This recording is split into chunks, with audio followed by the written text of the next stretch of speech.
Hello, hello. I think I'm all set up. Hopefully. Maybe.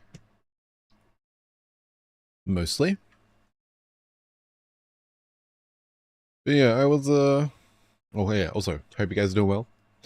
Yeah, I was hoping to do Fear and Hunger tonight, but I fell straight back to sleep after my alarm and, well, 3 alarms, actually. So, yeah. But, we'll do Fear and Hunger tomorrow night. I should be able to wake up earlier, hopefully. Because, yeah, I could have still done it today, but I would have been capped on hours and, you know, very short notice and stuff, so prefer to leave it so we have a bit more time. But yeah, we have 3 game showcases I want to check out. Not sure what we're doing after that. Kind of just base it on time. But yeah, there's the Humble Game Showcase, a VR game showcase, which I had not heard of. And yeah, the Annapurna Interactive Showcase. I think, is that like the studio that made Stray? Am I thinking of the right one? I don't know, but they had like a 20-minute showcase a couple weeks ago that I hadn't seen. The VR showcase was only 2 days ago. And same with Humble Games, I think. 1 or 2 days ago, yeah. Oh wait, was the Humble Games showcase last night? Maybe. And I think the VR games showcase maybe the night before. Something like that. But yeah, I don't know, should be interesting. They aren't actually that long. They both have like waiting time, so we might play a couple of short games afterwards or something. Yeah, we'll see. I was gonna play Rat Shaker. So that's a maybe. I should also have... I should put my royalty-free music on, shouldn't I? I always forget about it. It would help if I fix the volume and plug my headset in. Professional, professional.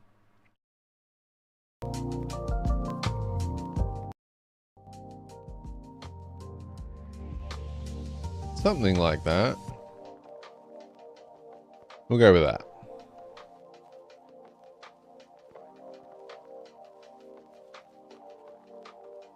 Okay. All good. Trying a new energy drink today. It's called Rocket. Like R-O-C-I-T. It's not bad. I don't know how to describe the flavor though. It's like a single flavor that's just in a blue can. It's made here in Australia, apparently. It's cheaper than all the others. The ingredients are quite good. And it comes in like a tall, like one of the, like the skinny style cans, but it's 330 mils. Whereas most of the usual ones like Red Bull do 250. But it's got like a good amount of taurine. Good amount of caffeine. Good V-Bita mix. Ginkgo biloba extract. Oh, not bad. Not bad. I don't know how to describe the taste at all.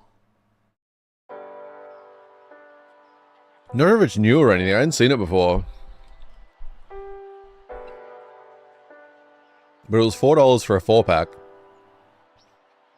Which is very cheap here.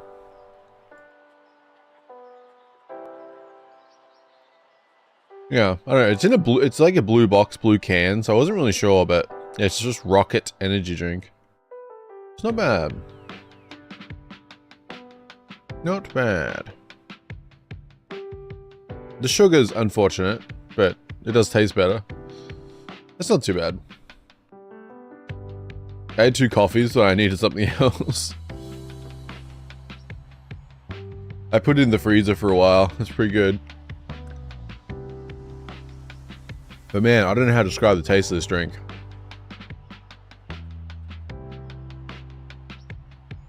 I really don't. It's not bad though. Not bad. Hello Corinne, good to see you. Hope you're doing well. Sorry I'm still delayed on replying to you. Honestly, I got caught up yesterday. I went straight from stream to breakfast to getting distracted by annoying things. Or boring things. and then I was editing, and yeah, I did not get back to several things.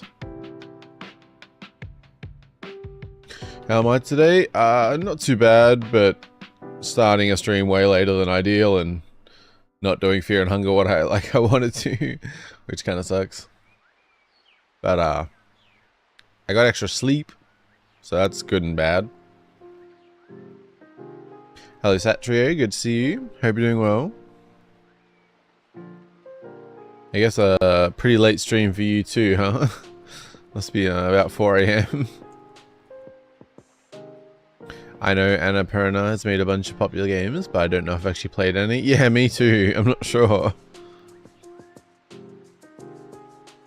Yeah, what else have they made? Because they are the studio that made Stray, right? I think. Or I don't know if I'm mixing it up.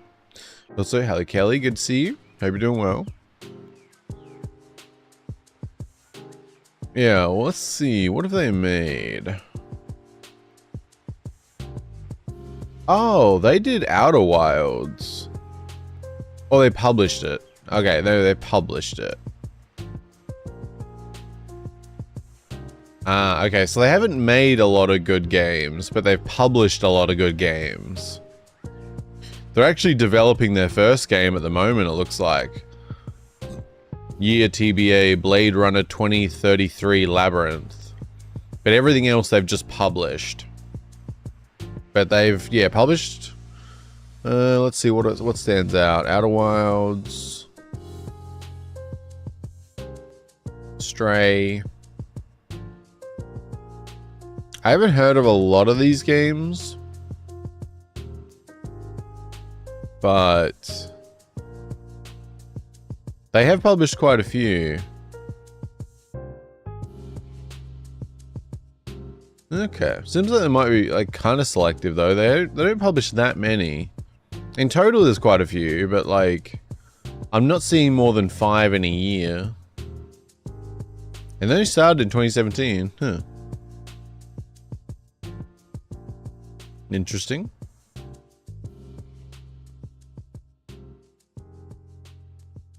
Yeah, no, should be interesting. Well, we'll jump into it shortly. I was just chilling, rambling for a little bit. But, yeah. Hopefully there's some interesting stuff.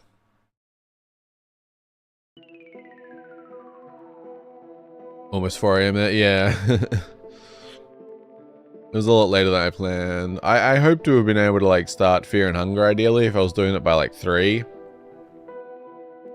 But that did not quite work out. I do want to play it tomorrow night though. So I don't know, set more alarms or something. I'll figure it out. But yeah, no idea what to expect from the Humble Games Showcase. Says world premieres, exclusive trailers and more, so hopefully there's something interesting there. We shall see.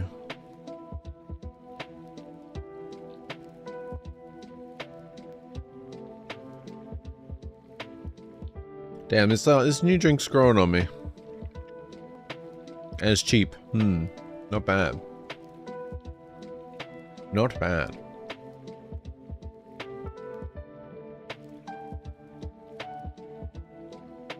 I want to look it up, see what the history is. Rocket Energy. Because like, it's only $4 for a 4-pack, which is really cheap here.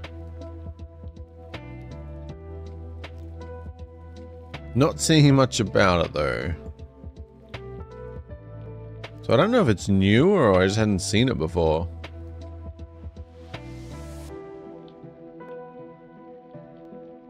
Like there's a single 4-pack, entirely blue, and there's no sugar-free option or anything. It's just like this one thing, $4 4-pack. Not bad.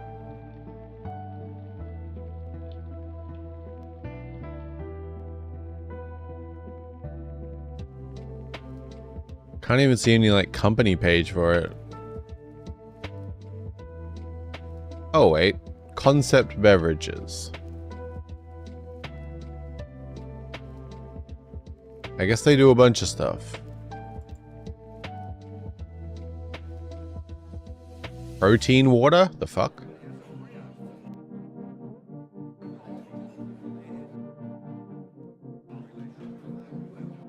Rocket protein milk? Okay, apparently this brand does a bunch of things. Right timing though. I was about to cook some instant ramen. Nice, nice. Can't go wrong with some 4 AM ramen. Always good.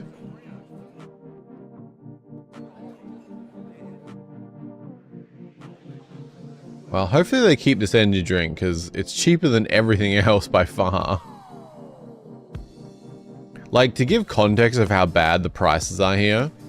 So this Rocket Energy is $4 for a 4-pack of 330 ml cans.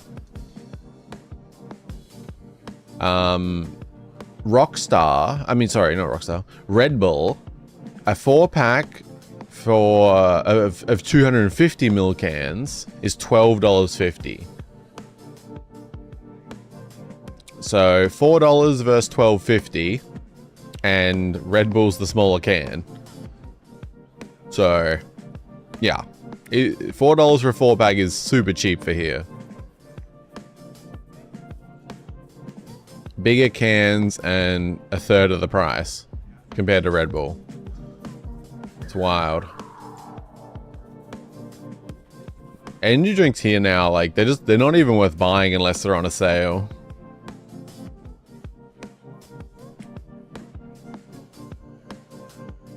But yeah, we'll jump into the showcase in a moment, I think. Hopefully some good stuff.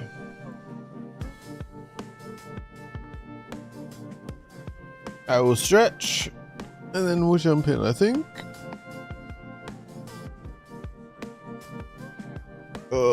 I've been up for a little while, but I still feel like I just got up.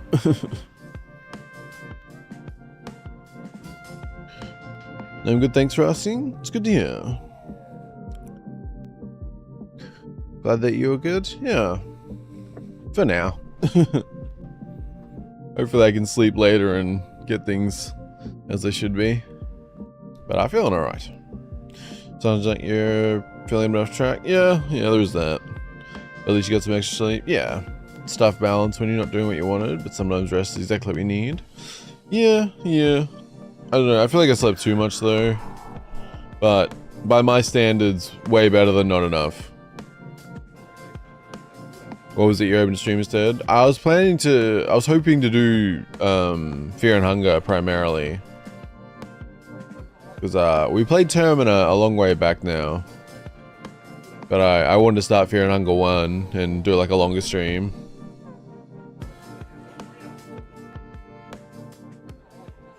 Yeah. 9 PM for you. Hello the cats. Good to see you. Hope you're doing well. Well, 9 PM's a bit better. Okay, well that faded off, so it seems like good timing to start this. Yeah, don't know what to expect, but hope for the best. It says world premieres and exclusive trailers, so there should be some new stuff hopefully. We shall see. Humble Games Showcase.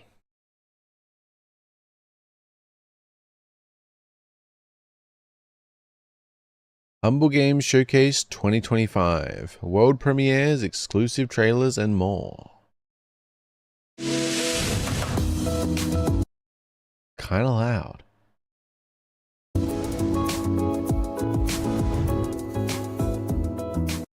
Okay, let me just like get this good. Spring is in the air, and so are brand new Okay, that looks okay to me, but just let me know if we need any adjustments.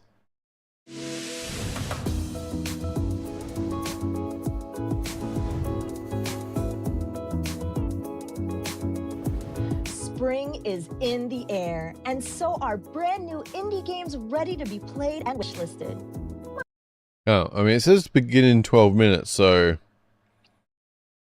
Shorter than I thought? Do we just skip this? My name is Ash Said Hi, and before the Humble Showcase officially kicks off, we've got a few friends to help warm us up.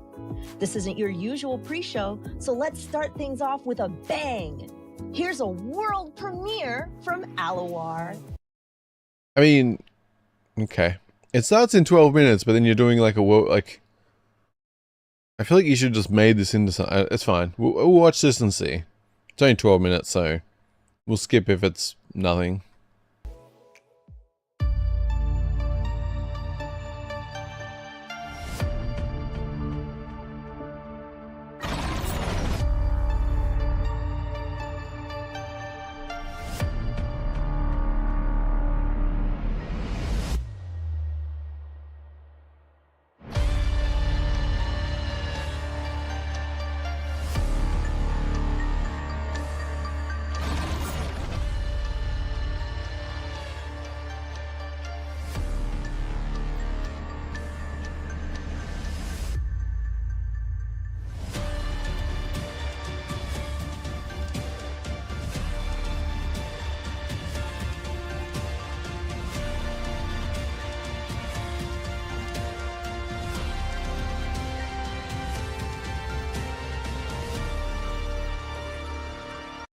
Okay, it looked pretty cool.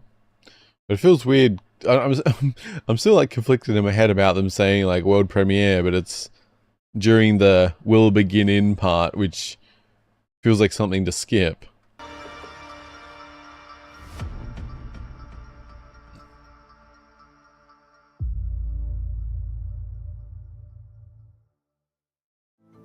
Explore a mysterious, endless wall and uncover the secrets it holds.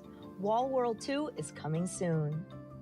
Next up, Assemble Entertainment has a couple of cozy gems perfect for a chill night in.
It's like advanced clip art. I don't know that you can paste in. I don't know.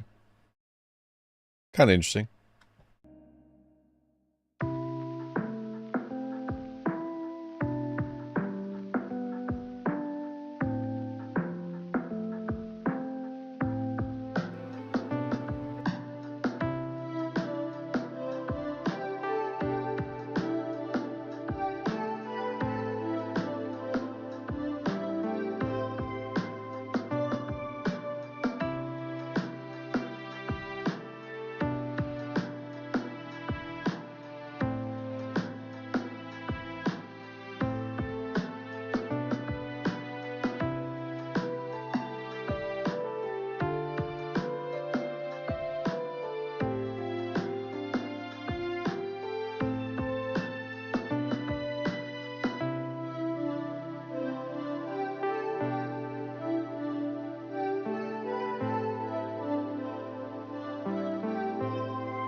Okay, it kind of looked nice, but just the decorating part doesn't really do as much for me. Like, mix that into like a life sim and then we're talking.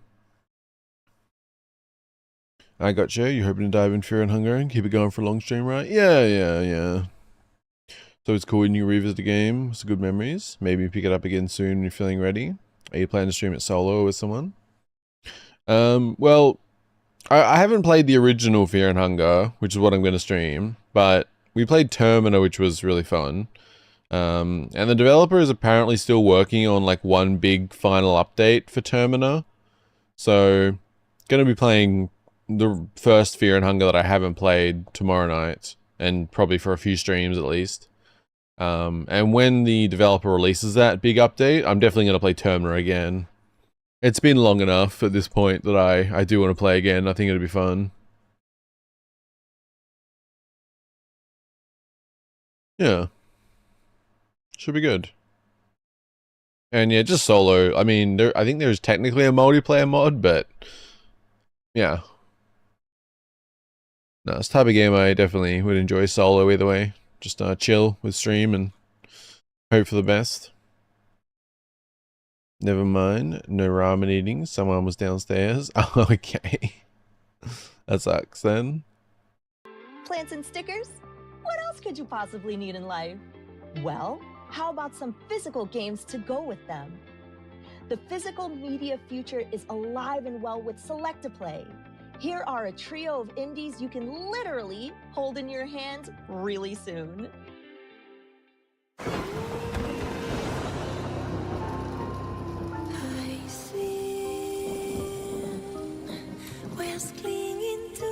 Oh yeah, I mean it's 4 AM for you, so like you're not the only one up so late, I guess.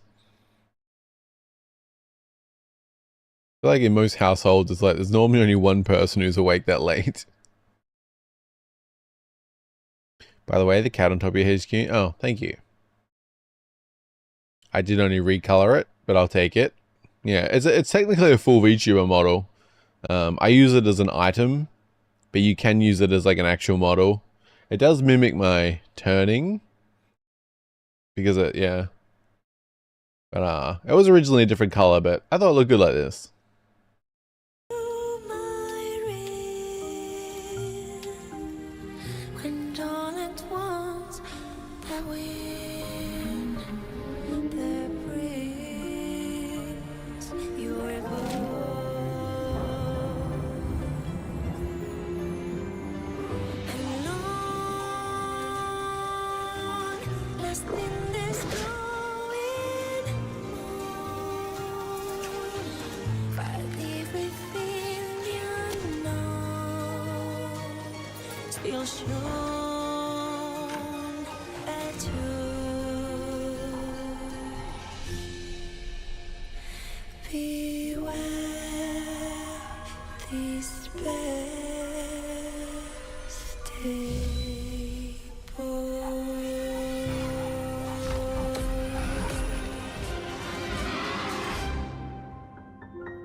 Bubble Ghost Remake. I'm not familiar, but interesting.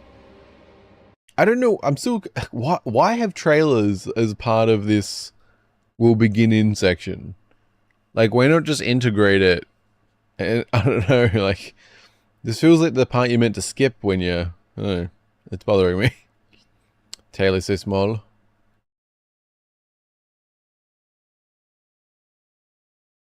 can kind of turn...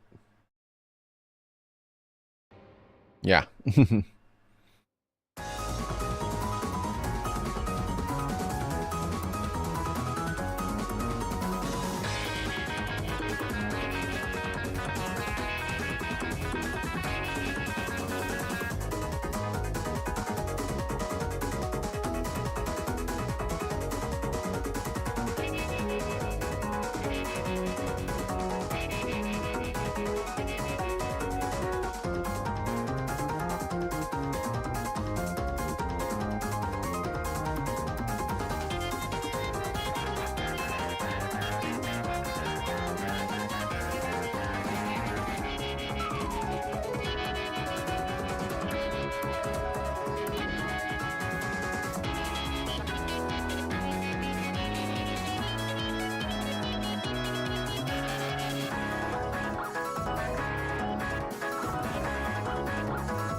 I mean, I guess it looks kind of cool, but I could use some gameplay with it. I don't know what this game is. I just see anime girl. Oh, it's a Toho game. Okay. Oh, Toho? Work awaits you.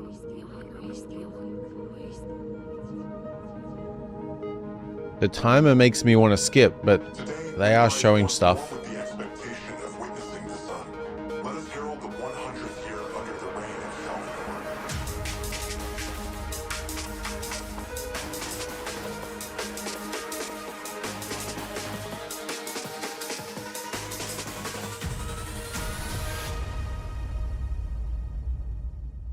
That I can barely read that. While intro lets us feel the beat of an action platformer, Akupara Games invites us to feel the rhythm in a whole new, unexpected way. Here's another world premiere. Okay. I'm Mike. I'm a newly born indie dev creator. I'm Buddy Sola. I am the head of marketing for Akupara Games. I want to make something that a younger version of myself would have really loved. And that's what I've been up to with Future Vibe Check for a little over 2 years now. Future Vibe Check. I mean, the art looks cool, but the name kind of throws me off a little. And again, why another world premiere during the Will Begin part? It's bothering me so much. Like the timer, it just makes me want to skip it. It's an automation game where you make music. Tapping into that same feel of build, craft, automation, but sublimating that into kind of something divinely human, which is creative energy. Okay, I actually like the look of this. I just don't like the title. Oh, sorry. That's only starting. If you're in Hungary, such an intense game. Yeah, yeah. Stream it would definitely keep things interesting. It's cool that you already have played Termina. It sounds like you gave... sounds like they gave you a good feel for the developer style. Are you planning to go in blind for Fear and Hunger, or do you have some ideas about how you want to tackle it? No, I've tried to avoid seeing too much of the first game. There's like a couple little things I've seen at the beginning, but broadly I don't know. So, yeah, I want to keep it. Yeah, the less I know, the better, so I can kind of jump in and figure things out as we go. Yeah, that's what I did with Termina, and it was really fun. What? Also that. What indeed? Music. There's a couple of key characters in the game. GJ Otter is actually, a representation of this Buddhist concept called a bodhisattva, which is someone who's achieved enlightenment, but kind of has put off checking out completely to help others achieve enlightenment too. So that's why he takes on this role as the teacher. I feel like in an increasingly chaotic world, having some grounding to understand how you maneuver through it, that'd be cool to explore. The automation game itself has this end goal of, endless growth at all costs. I'm getting like Factorio vibes, but with like a different kind of side to it. Which, I mean, I don't know. Yeah, they should have made separate vids and trailer. There's a lot too. Well, I think they just should have not had this timer and had like, it just, I don't know, it feels like it downplays these, like, I don't know, it's weird. Like, why didn't they just integrate it more into the actual show? I don't know. Yeah. And what do you get at that end, or is the journey far more powerful? That dovetails so nicely with this sort of like philosophical grounding, right? Yeah. What do you think players can expect to experience in Future Vibe Check? First and foremost, making sick beats without needing any sort of music theory. There's a pretty weird narrative in the game. I think is going to ask people to really reflect on their sense of self and where we find ourselves today in the current reality. Or people will ignore all of that and just automate like crazy, like they do with Factorio. Not that it has that other side, but just like, I don't know. I feel like this is a weird mix of games at the moment. Because the automation stuff, I feel like the endless automation is like, that it attracts a certain type of player, and it's a very gameplay oriented thing to be focused in on, just like mass automation stuff. I feel like it kind of conflicts with the other stuff I'm hearing, but I haven't seen that much. Maybe I'm overthinking it, but sorry, I'm going to some important work. Important work. I'm talking Discord with Chokji. Have a great day. Oh, thank you for being here, Corinne. Hope your work goes well. Have a good rest of your day. And yeah, I'll make sure I actually reply to people on Discord today. There's a few people I need to update. Yeah, thank you for being here. Still enjoy play. and enjoy creativity in a unique way. I find that like that relentless optimization ends up being, well, maybe I sacrificed a little bit for a better rhythmic structure here. And so that's another big piece of the game is the music engine itself. And I almost see a world where in a sandbox mode that people are actually making music procedurally in the game outside of the game mechanics and the story. You have to really think about the placement of your node network that creates music, which also is really how you drive automation for gathering, how you drive defense with your towers. I'm solving different problems spatially, and I'm experiencing what I built from my optimization. Actually, one musical composer who loved it, they're like, this is a gamified DAW. That baseline experience of I'm gamifying the music creation experience. I already love creating music. Now I have numbers that go up with it. Like, oh my gosh. I knew that automation game players would like this sort of game, and it's a different spin on what they're used to. When I'm playing video games, I don't only play automation games. I'm playing a wide set of games. I think Acapara has that representation in the portfolio, so I felt like that type of community that you all have already built would appreciate what Future Vibe Check's trying to do. But yeah, ultimately, it's kind of, the game is like a meditation on consumption versus creation and you know, our inherent and divine creativity, and giving more people tools to play around with that and experience that. So yeah, I'm excited to keep iterating and polishing it and getting more feedback and getting it out there to people's hands soon enough. I don't know. It feels like an odd idea. It could be just, I don't know. It feels like certain parts of it just kind of clash a little. Wishlist Future Vibe Check on Steam. Thank you. And I'm not a fan of the title. But it does look pretty good. What a vibe. Pun intended. Whoa, well, would you look at that? The countdown's almost over. What better way to transition into the main show than with a new look at Bow, Path of the Teal Lotus? Sure.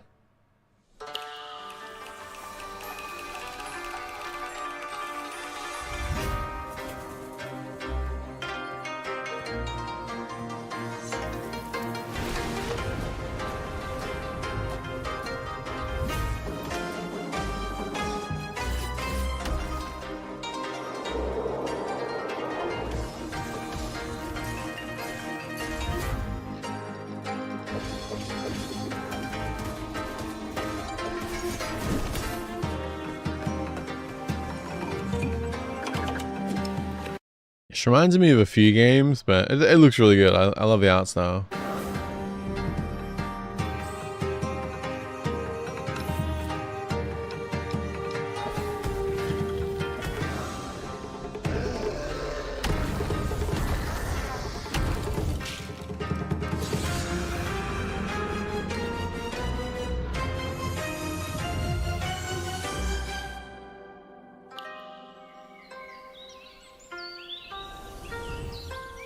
I assume that's already out, or I don't know.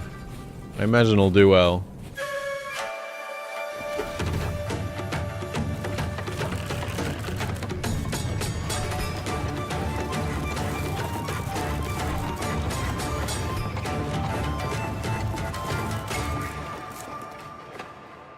Tanuki Kabuki. It's supposed to be quirky, but it's kind of cringe, to be honest. Oh wait, this game or the last one?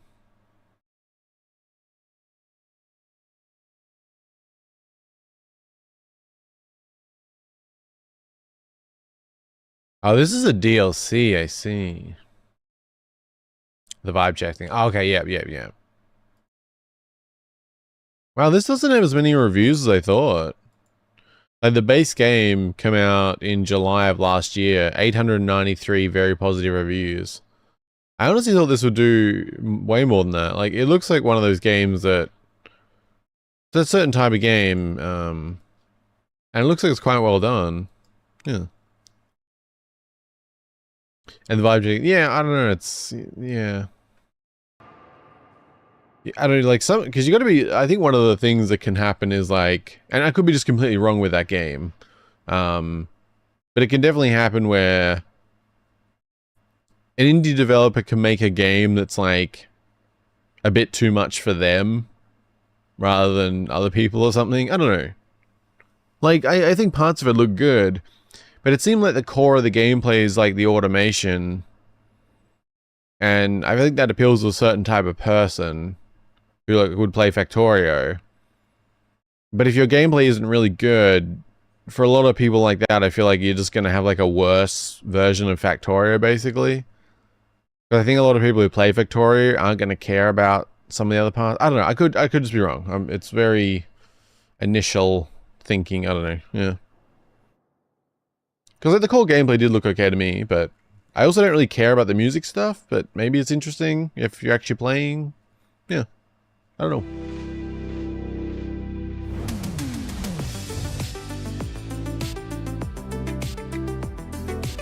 Hey friends! Welcome to the Humble Games Showcase. Allow me to properly introduce myself. I'm Ash Said Hi, queen of the stream, and Does anyone else, I don't know, maybe this is just me being thinking too much. Does anyone else find it like weird with some of these like modern showcases like this, that it's like in a person's bedroom? Like the host is just in their bedroom. I don't know. It doesn't matter at all. It's just, I don't know. I'm here to help Humble Games show you 9 unbelievably cool games. We've got world premieres, fresh looks, and maybe a surprise or two. So if you see something you like, make sure to wishlist it. I know I will. All right, let's grab a snack and dive into our first tasty world premiere.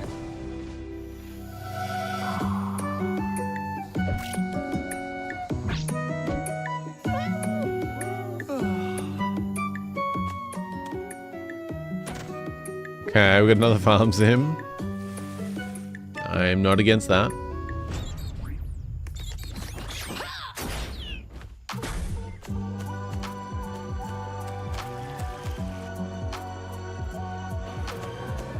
Okay, looks pretty cool.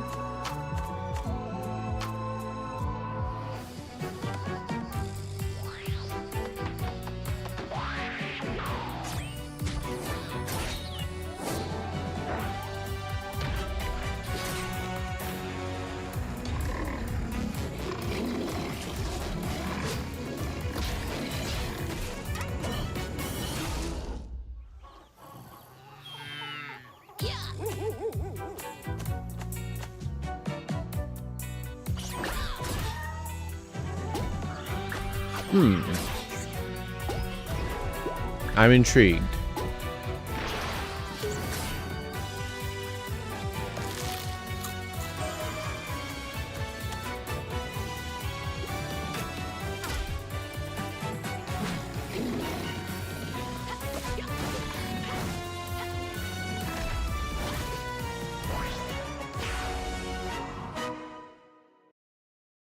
Okay, Town of Zoz? Is that what I'm reading? Okay. That definitely exists. Oh no, it looked pretty cool. Link in chat to Steam, if anyone wants to wishlist or any of that. I don't know. I think I need to see more, but I'm intrigued. I would stream it. Yeah. It does feel a bit unprofessional. Not that it needs to be, but it feels like we're breaching into their privacy sometimes. Overall, I don't mind the host to introduce trailer and run the show, but sometimes it's too much of the host. That's true too, yeah. Yeah, I mean, I think you said, like, it kind of feels, yeah, unprofessional or something, but it's like, it doesn't really matter. It's kind of, it still serves the role. I think it's just, there's something, I don't know, it just feels weird when you're like seeing into someone's bedroom, like basically. As I said, it's fine. It's not like she's doing anything wrong. It's not even about her. Like, it's just something I've seen quite a few times. It's just, yeah. I think it's probably just not used to seeing it, but ultimately it serves its purpose, so. Yeah, I don't know. But also, yeah, sometimes the host, a bit much. Not that I can talk about talking too much. Game looks cool though. Yeah. I would definitely stream it, given the opportunity. Town of Zoz blends action, cooking, and a dash of modern fantasy flair for a flavor-packed adventure. Saving the day has never tasted so good. Now it's time to get your crew back together for the ultimate heist, with high stakes at hand and just the right amount of chaos. Let's check out Monaco 2. Hi, my name is Andy Schatz. the lead designer behind Monaco 1 and 2 and studio head at Pocket Watch Games. And we're here with Sir Stanley Fluffington, who's got some questions about Monaco 2. Monaco 2 is everything a sequel should be, just like Stanley is everything a bunny should be. Monaco 1 was originally actually designed for a large team, but it was stripped down to bare bones so that I could actually build it back when I was a solo dev. Monaco 2 is everything I dreamed Monaco 1 could be. The reckless stealth, the characters and their abilities, and the amazing level design were essential elements of Monaco 1, and we preserved these and expanded on them in Monaco 2. So on the subject of reckless stealth, one of the major evolutions of Monaco 2 is the ability to explore the map prior to the start of the mission. Players can inspect the blueprint, plan their routes, and then This looks pretty cool. infiltrate the level while always knowing that their plan will eventually go awry. This is a key component of heist movies, and now it's a part of the Monaco formula. As for the characters, we once again have 8 characters, each with their own unique ability, but they can be equipped with trinkets now, which drastically change their abilities and their character's role on the team. These trinkets really allow for a lot of player expression and essentially create 24 characters instead of the 8 characters that we have in the game. And the incredible level design? Well, we've taken that one step farther by building what I believe to be one of the best uses of procedural generation in any game ever. And I know that's a big statement. All of our levels are handmade, but they're stitched together using procedural generation. The main campaign of the game features locked seeds handpicked by the development team and our beta community, so that it remains a consistent experience for leaderboards and first-time players. But every level can be played in an unreliable narrator mode, which reshuffles these environments in a way that hardly feels like procedural generation at all. Planning the perfect heist is more fun when you're dealing with new routes and new challenges on each attempt. I can't wait for everyone to plan the perfect heist, and neither can Stanley, and scramble when everything, obviously, goes wrong. No, that's cool. Like, I feel like this would be a fun stream game for sure. Like, depending on how much planning's involved and stuff, like you can kind of like plan together and stuff in chat. Like, I don't know, I could see it being fun.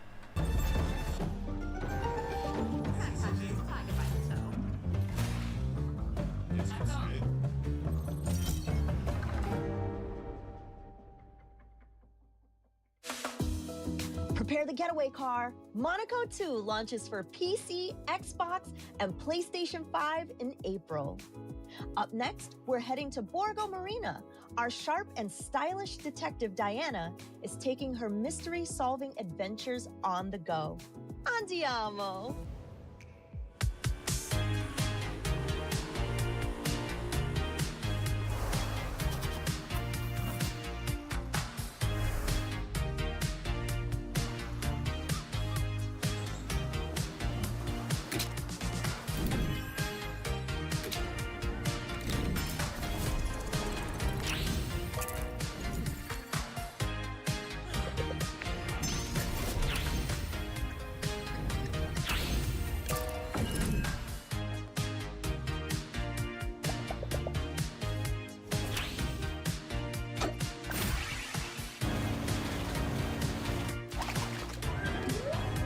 Oh, we saw this previously in something.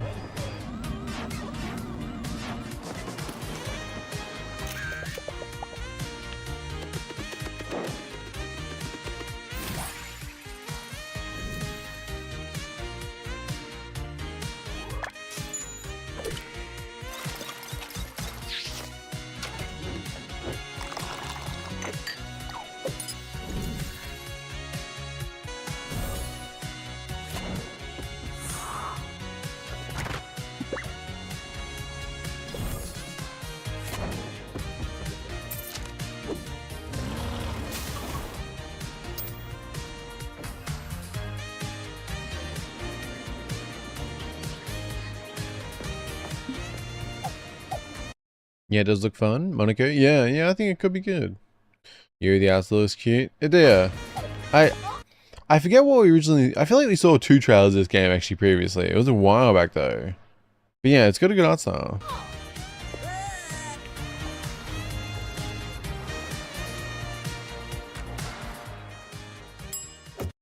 I like the portrait style too, yeah. Like, it looks like it could be good. I don't know. It's probably not like the type one I'm like jumping on, but I can definitely appreciate it.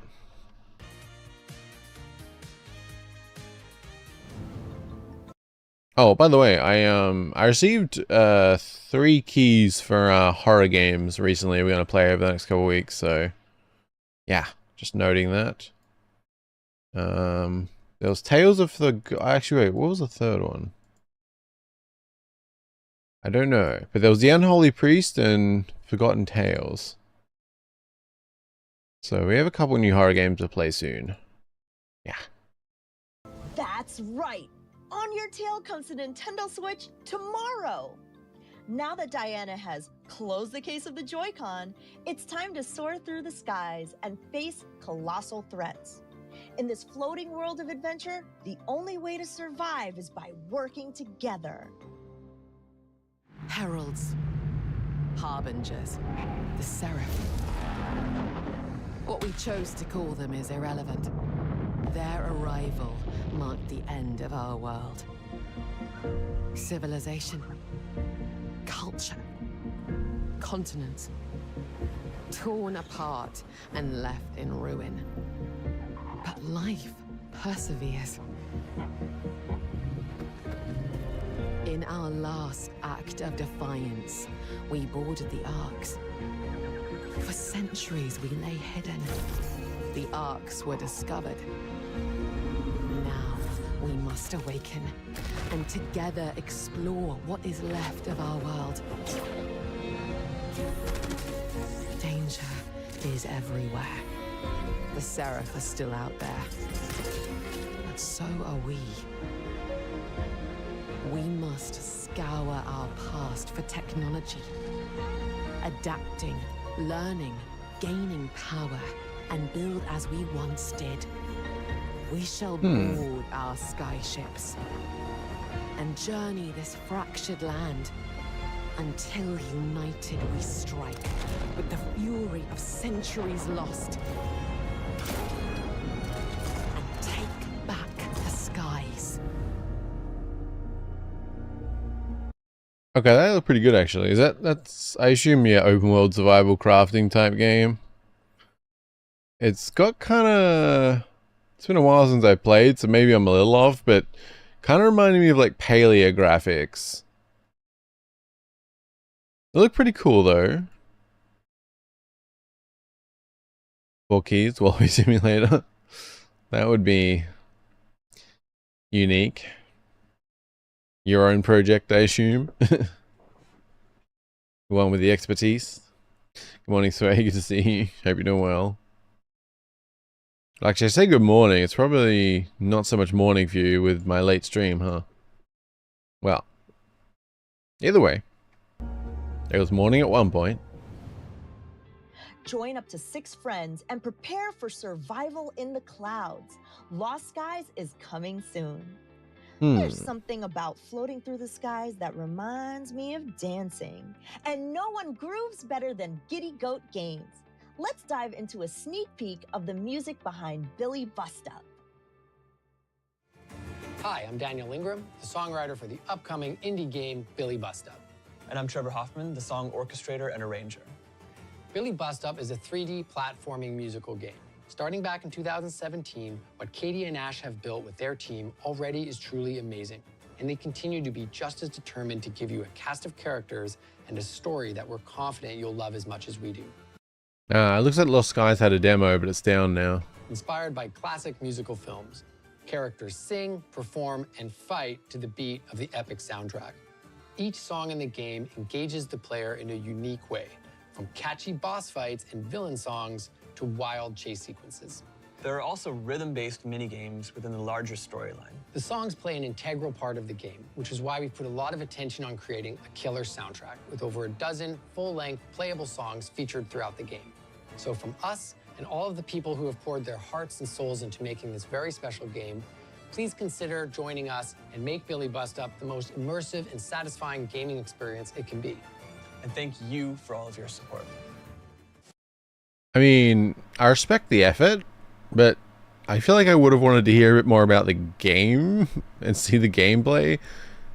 Like, they kind of, like, music's apparently, like, sounds like it's a part of it, but, like, It seemed kind of like, you know, 3D platformer kind of thing.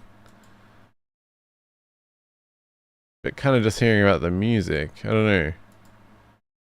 Perform and fight to the what Katie and Ash have built with their Like seeing here, like, you know, jumping, it's kind of reminding me of like old school, goddamn Crash Bandicoot comes to mind again. Those type of bosses, those kind of boss fights. I don't know, some of it look cool, but I feel like I would have wanted to hear beyond the music. I don't know. At this rate, you bring me no choice. We're tossing the script and moving on to La Grande Definition. Now, the audience is thirsty for fun. Time to run. 'Cause now your denouement has already begun. That means you're done. We could both be pirates on the sea. You'll swap the deck and play a part for me. Mops galore, you better keep it clean.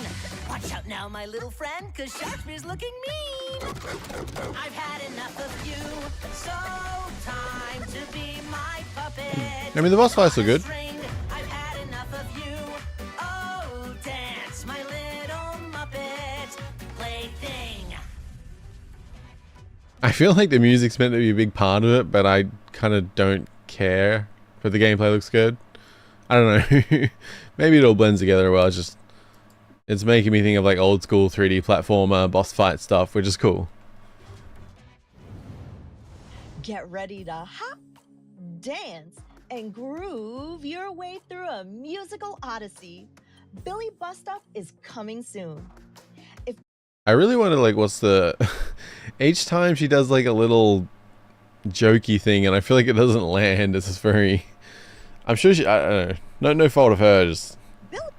Okay, it's fine. Billy is the literal goat of rhythm platformers. Then Breeze definitely has that brawling dog in him. Like, who writes this?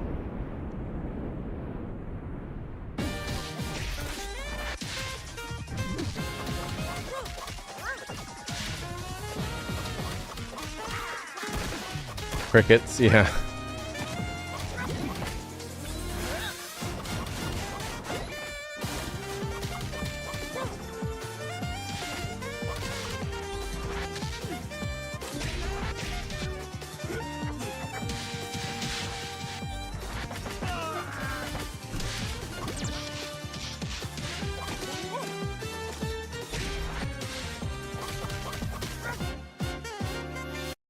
I don't really play beat 'em up type games, but I do like the very clean art style of this. It's good.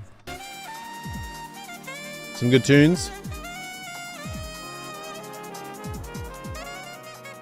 The art style kind of reminds me of no, I'm not gonna remember the name. We'll move on. Command the weather and harness the ultimate. Health bar reminds you of ZZZ. Oh yeah, okay. It's been a minute. I only played at launch. Weather and harness the. Command the weather and harness the ultimate puppy power. Breeze in the Clouds drops later this year.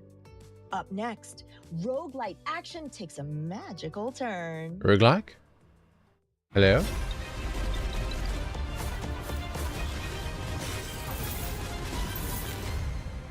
Oh, okay, Wizard of Legendary. We've seen this before. Trials are the single greatest test of skill and might in all the world. It looks good. Mastering your arcana will be key to triumphing over the trials. The different elements of arcana each hold their own unique style. Water is balanced between offense and defense. Lightning arcana hit lightly, but quickly. I admire any wizard that likes to play with fire. Upgrading your arcana is as paramount as mastering stronger spells. A boost to your arcana shall serve you wisely. Isn't it Arcana? I've never heard that as Arcana. Am I wrong? I could absolutely be wrong. I'm not set on this, but I feel like, because isn't it like Arcane? Arcana? Is it not? Relics are mementos of great wizards of old. The legacies of our ancestors. Wizard, that relic is cursed. Either way, this looks fun. Continue to persevere, and your burgeoning powers will grow. Now you're firing on all cylinders. What a breathtaking display of power. Oh. Guess you weren't as invincible as you thought. I'll go back to see that. Guess you weren't as invincible as you thought. Stage reach, time, energy speed. Okay, yeah. This looks good. Gotta get on mana. Have a good stream. Haven't slept since yesterday. No worries, no worries. Thank you for being here. Hope you have a good sleep. Yeah, I guess it's almost 5 for you or something, so yeah, that's understandable. Thank you for being here. Have a good sleep. Be well. And I will try to stream a bit earlier. Thought. Be well. Apparatus can make all kinds of changes to the trials. Potions aren't free. Each cloud's got magic to make wizards mightier. Time for the two of you to tango. No co-op. Yeah, okay. You have friends. You can stop showing off. How is this allowed? Any interest with you, Sway, for this one? This is supposed to be every wizard for themselves. Put your capabilities to the test. You bring the thunder, I'll bring the lightning. This elemental looks down to earth. Jabara, the Witch of the Sands. It does do, it reminds me of Hades a lot. I feel like there's been quite a few games like this since Hades. I mean, it definitely stands out as different though, for sure. Especially like a lot of the combat stuff. But there's definitely a lot of Hades vibes, I don't know. Will you prove yourself? Show me your magic. This is your chance. Become legend. Wizard of Legend. I haven't played the first one actually. Dive into fast-paced wizarding action now with 4-player co-op and become a legend. Wizard of Legend 2 is now available on Steam. Oh. Let's travel back in time and unravel the threads behind a new character in this highly anticipated JRPG. JRPG? Hello? Welcome. Also, before that, dang. Wizard of Legend 2's been out since October, apparently. And it's looking at 1,000 mixed reviews. That's not ideal. 1,000 reviews ain't bad, but mixed is unfortunate. It's in early access, link in chat. To Threads of Time, the time-traveling RPG that made waves at Tokyo Game Show last year.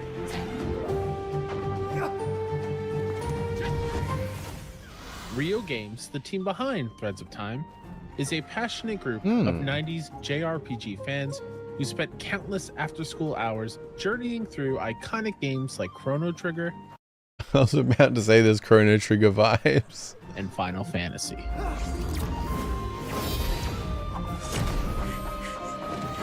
Like, just, it's such a small thing. But like this right here, that's giving me Chrono Trigger feels. School hours journeying through iconic games like Chrono Trigger and Final Fantasy.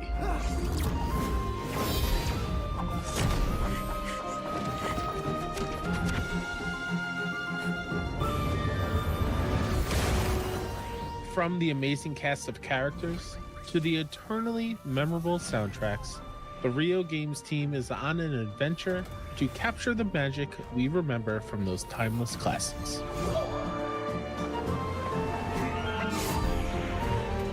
Today, the team is excited to announce a fresh face joining the Threads of Time party, Barza, a daring sky pirate planning a heist in 1000 AD.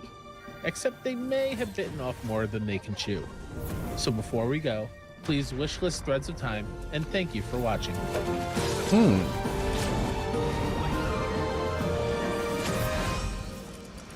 That was good.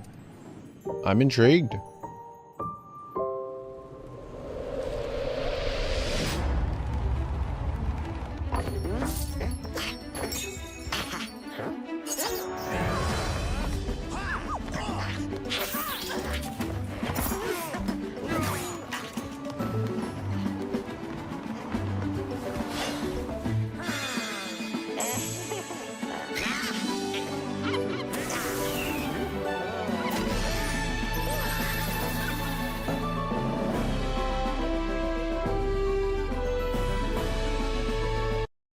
That's pretty good.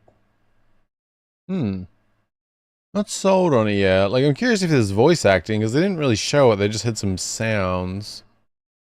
Which isn't, like, you know, it's not a must, but is nice to have.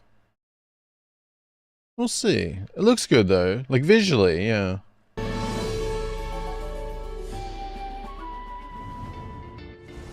Don't miss the chance to turn back the clock in a world that captures the essence of your favorite JRPGs. Threads of Time is coming soon. Well, friends, we've reached the end of the Humble Games Showcase. Wait, for real? Oh my god, that felt so short. I mean, it was. Okay, looks cool, yeah. Only we had the power to rewind time ourselves. Big thanks to our third-party partners for kicking things off in the countdown. And a huge thanks to all of you for tuning in. Remember to show some love to all the games. Head over to the Humble Games. It was like, I don't know, that was pretty I don't know, they did show some good things, yet also felt really underwhelming.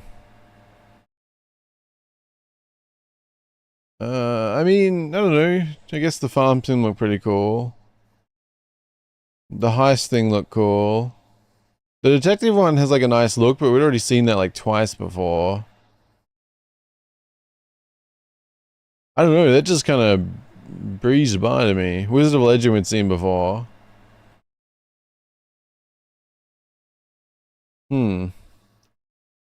Okay. I think it did say at the start, they're already showing like 9 things, but 3 of them we've seen before. And more than once. I don't know, it's alright. I don't know. Feels like a lot to even call it a showcase. Like, I don't know. And there's only like one person, there's like one host just doing little introductions. Like, I don't know. I guess it is just very small scale. Like, it's not a bad thing, I guess. Just...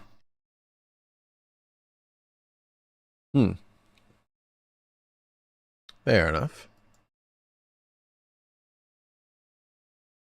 Well. Any final thoughts? We still have the VR showcase next, which I never really play VR games, but I'm curious to still see kind of what's going on.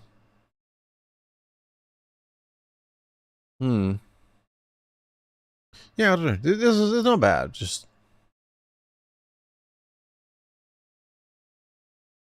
couple good ones for sure.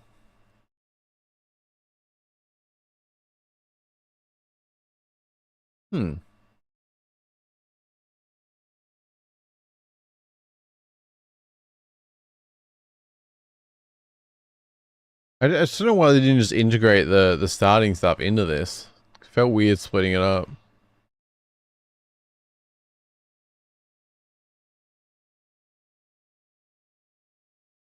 But yeah, this does look cool.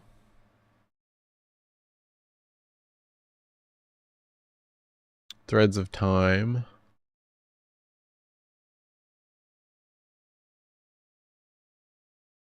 Does seem quite Chrono Trigger inspired.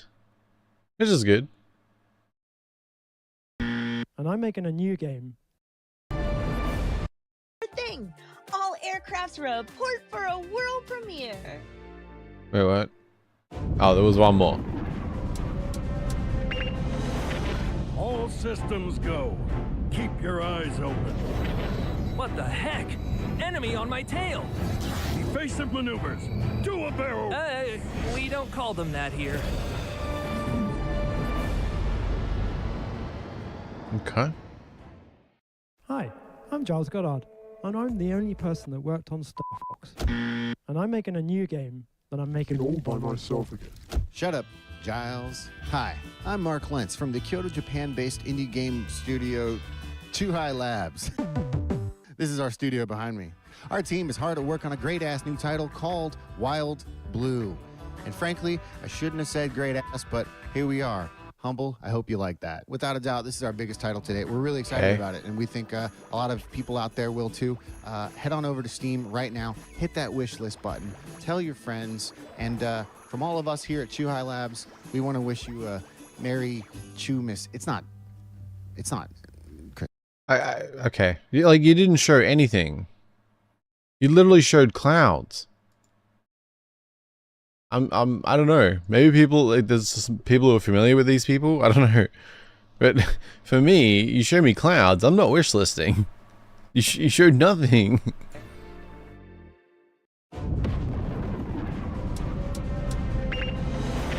All systems go. Keep your eyes open. What the heck? Enemy on my tail! Evasive maneuvers. Do a barrel. We don't call them that here. Like, that was it. How do I wish list from that? I don't know, the person's involved with Star Fox? I guess if you're familiar with him and that's the case, then fair enough. But for me, like, that was nothing. He didn't show me anything.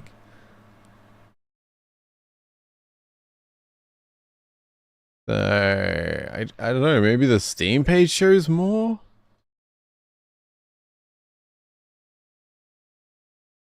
I'll link Steam page in chat if anyone wants to look. But yeah, I think I need a little bit more than some clouds. Yeah, I don't know. Unless someone has any final thoughts, I think we'll jump onto the VR game showcase, which I don't know would be interesting. Said I don't really play VR games really, but still interesting to see what's kind of going on. Yeah, this was not bad. Just, I don't know, a couple of standouts, nothing too crazy. A few had seen multiple times, so yeah. I don't know, it was worth a watch. Start part was still weird. I don't know.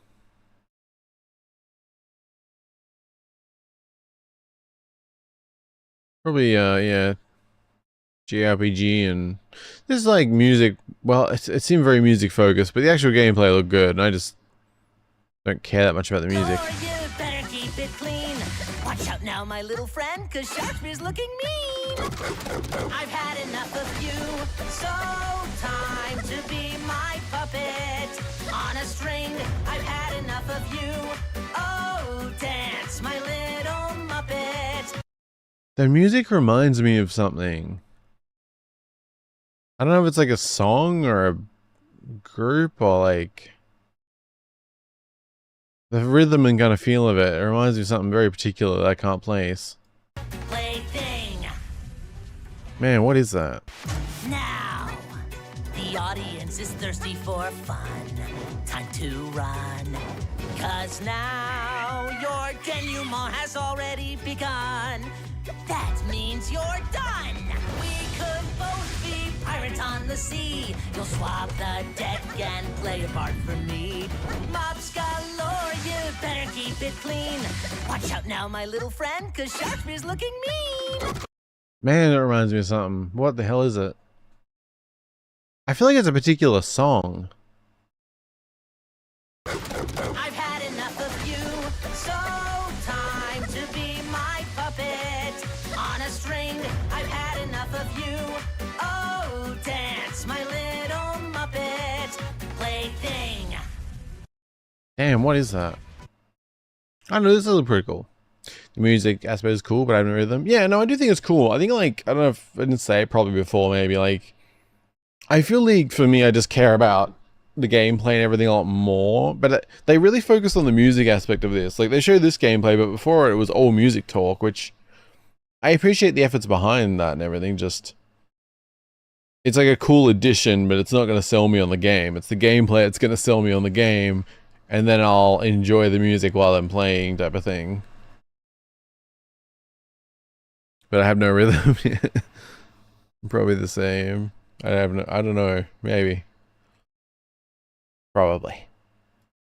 I don't know, it does look cool though. So the boss fights remind me of, like, you know, old school, like 3D platformer boss fights. That's always fun. But man, that song. Ah. I have no idea. It's so particular. Damn. I do not know.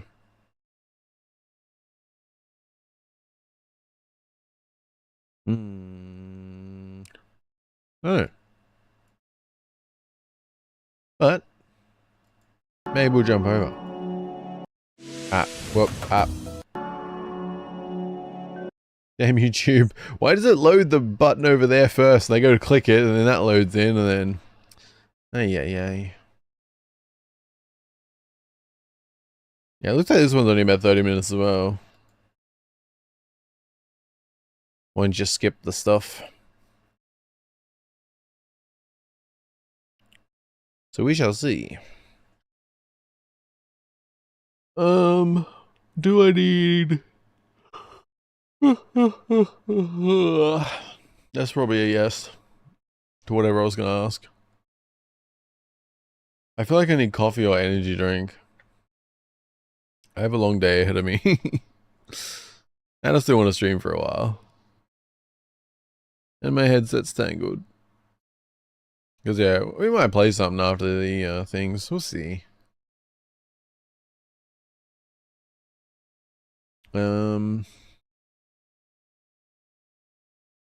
Yeah, I'm gonna grab a drink real quick.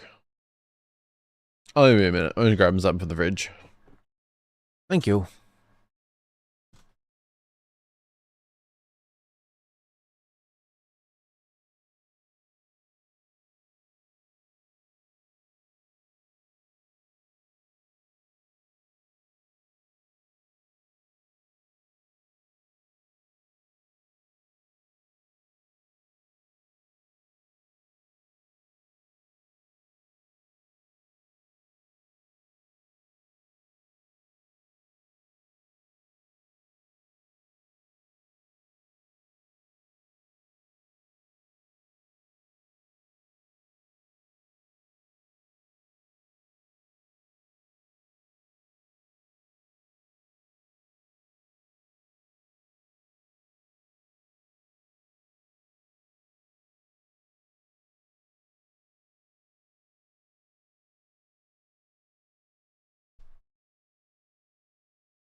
Hello. Thank you for waiting.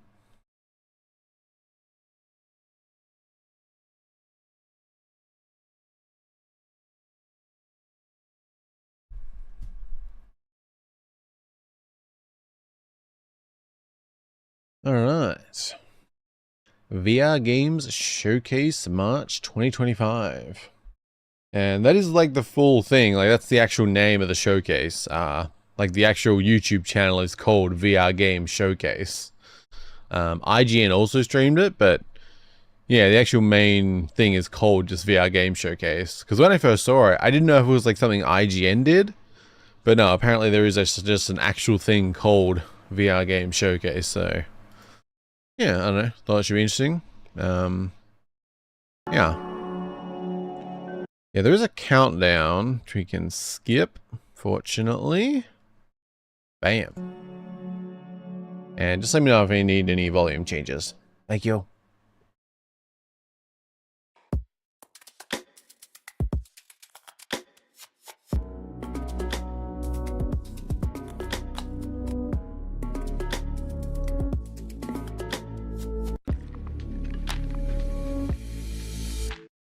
Okay, that's not bad. They were cheap, so I had to try it. Ultra Strawberry Dream Monster. I was expecting it could be bad, but that ain't bad. That's not bad. I can work with it.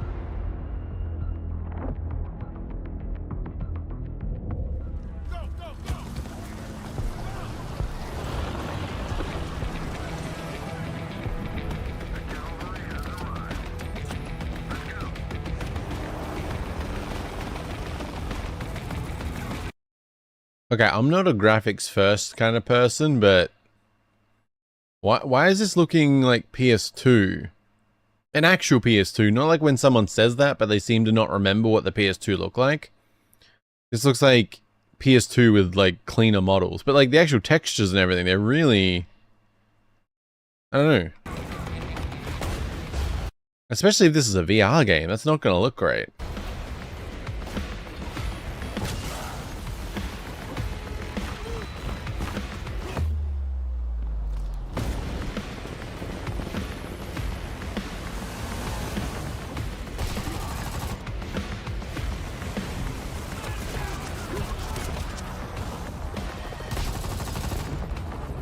I mean, in VR could still be very fun. I don't know.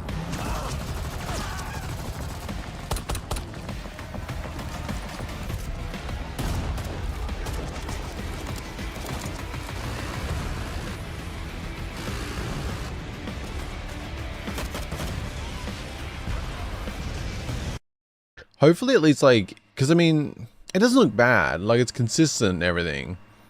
It's more just looks older, but hopefully being kind of less high fidelity is actually kind of a purposeful choice to help it run better. Like so it'll actually be like a really smooth experience at high frames, maybe.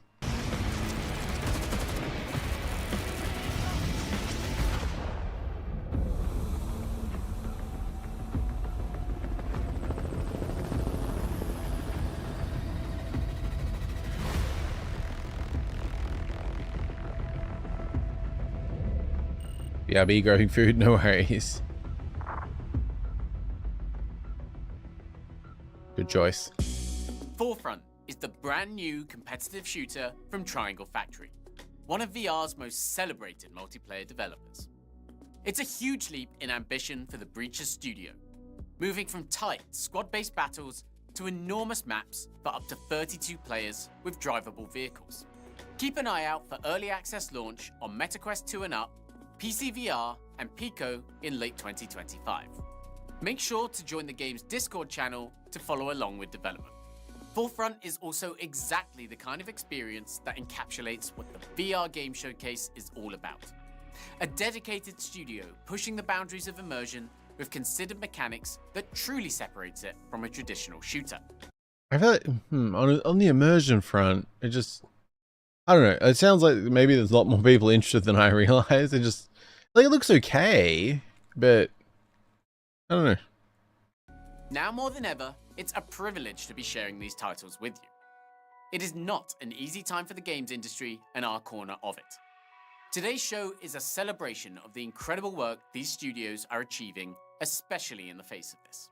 So, when you see games you like, follow our QR codes through to wishlist on their storefronts, join their Discords, and read more about each title on the VRGS website. Am I the only one who never uses QR codes and kind of hates them? I mean, I get it. There is a utility. I never, like, I don't know. Maybe just because I don't use phones much like normal people seem to. It truly makes a difference for these studios. With that said, welcome back to the VR Game Showcase. Thank you for watching today, and thank you to every team you're about to see for their support and participation. Kicking things off, let's get a detailed look at how IO Interactive is reimagining Hitman World of Assassination for PlayStation VR 2. Oh, okay. Hitman VR has always looked very fun. I've never tried it, but it looks very fun.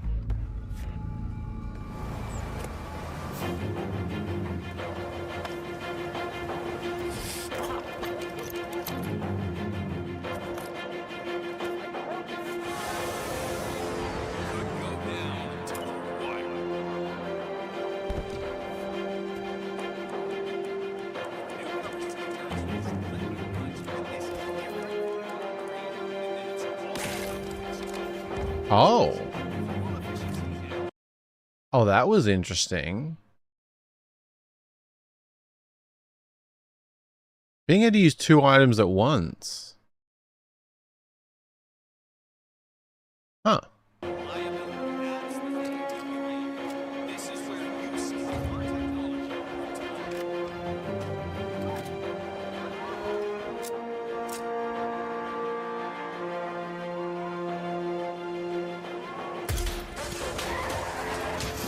it down. Next up, Robert Knox.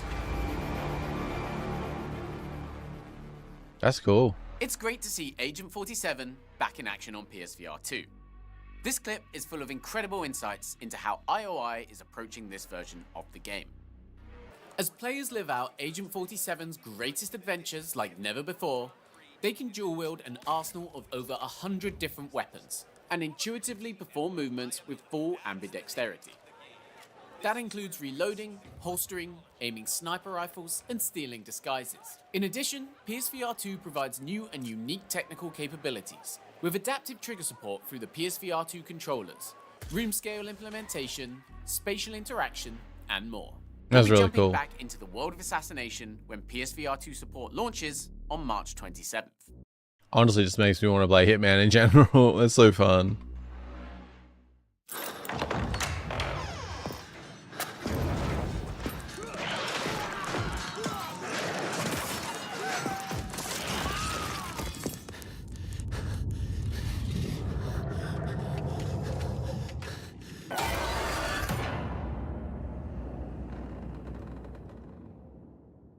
Okay. Hi everyone, I'm Matt from Alter, and we're really excited to finally be able to announce the name of our new multiplayer dark fantasy game, Reeve.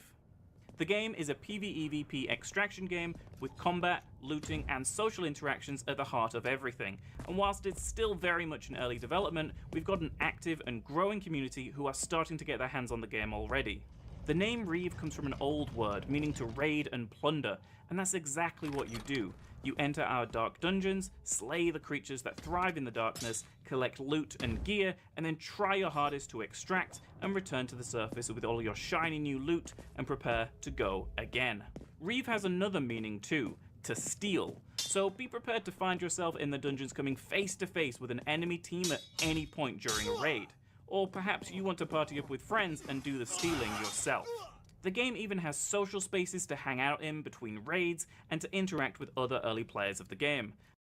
Yeah, I guess maybe I kind of like going back to the FPS one. I guess maybe I underestimate, like there's a lot of VR games that aren't the most, like they look kind of like older games if you look at them not being VR. But I guess I'm so used to seeing like more realistic ones when you come to like the modern war FPS stuff, so that one kind of stood out. But it's probably pretty normal to look that way for VR. Like this one looks, yeah, a lot of the textures are like very basic and stuff. It does look cool though. And of course, there's lots more to come very soon. So if you'd like to follow along development of the game and even be in with a chance to play the game early, head over to our Discord, which is discord.gg/Reeve to find out more. And I'll see you all in game very soon. Reeve is the second project from one of VR's most unique studios. Alter has spent the past decade building textured, evolving worlds with sophisticated mechanics that can only work in this medium. With Reeve, you can be a part of the next chapter in that journey. Make sure to sign up to the developers. I wish they showed a bit more. Like what they showed was like very basic and repetitive. I'm assuming it's not like, I'm assuming there's a lot more to it. Like, I don't know, purely going off what they showed, they didn't really. They look cool because I mean I like the idea. I like the extraction, looting, building up kind of loop. But I don't know. I feel like they could have showed a bit more. But yeah, Discord channel it's cool. at discord.gg/Reeve or with this QR code. You'll have the chance to help shape the game as it heads towards early access on MetaQuest and PC VR. Next up, we're proud to be welcoming the developers of the incredible The Room series to VRGS for the first time. Take a look.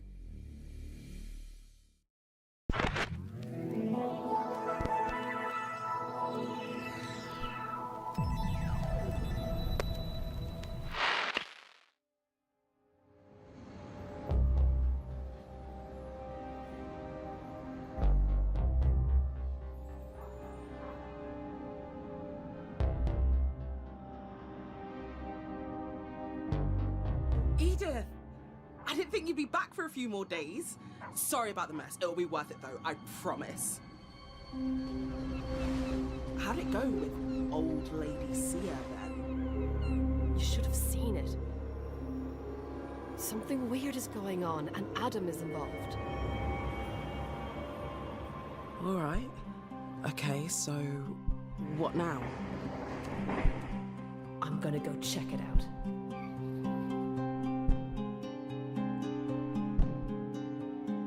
Looks interesting. Mystery kind of thing. Yeah, there's definitely something down here. Adam? Be careful, Edith. This is getting weird.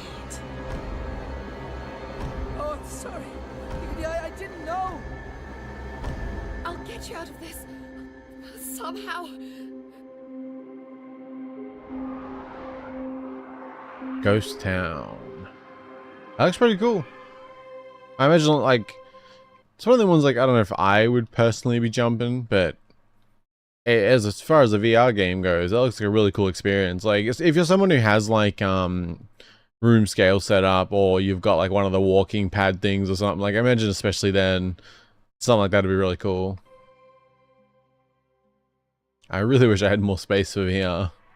Ghost Town is Fireproof's first new IP in nearly a decade.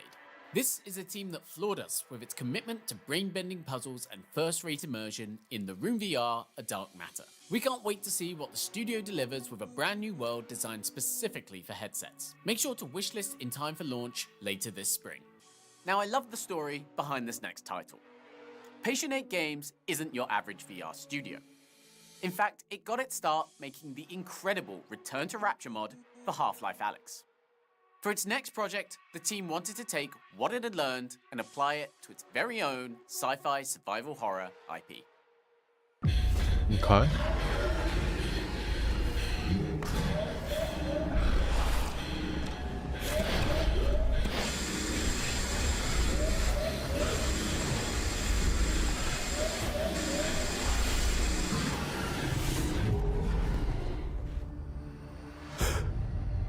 They've all lost their goddamn minds. The patients are more like rabid dogs than people. No one gets in or out unless I say so. Please, you gotta help me out. One thing's for sure, this is definitely not Mirage. Whatever these things are, stay the hell away from them. They're not people. It's been 37 years. Freeze! Stay right there. I'm not infected! Looks pretty infected to me. You see any of them walking around, you go the other way, or you put them down quick.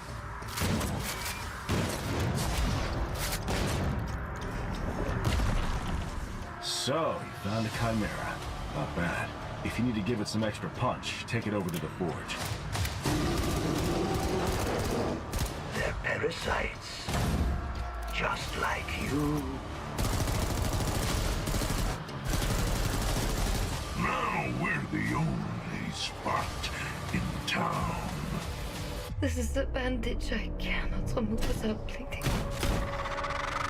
One day, soon, it will be enough.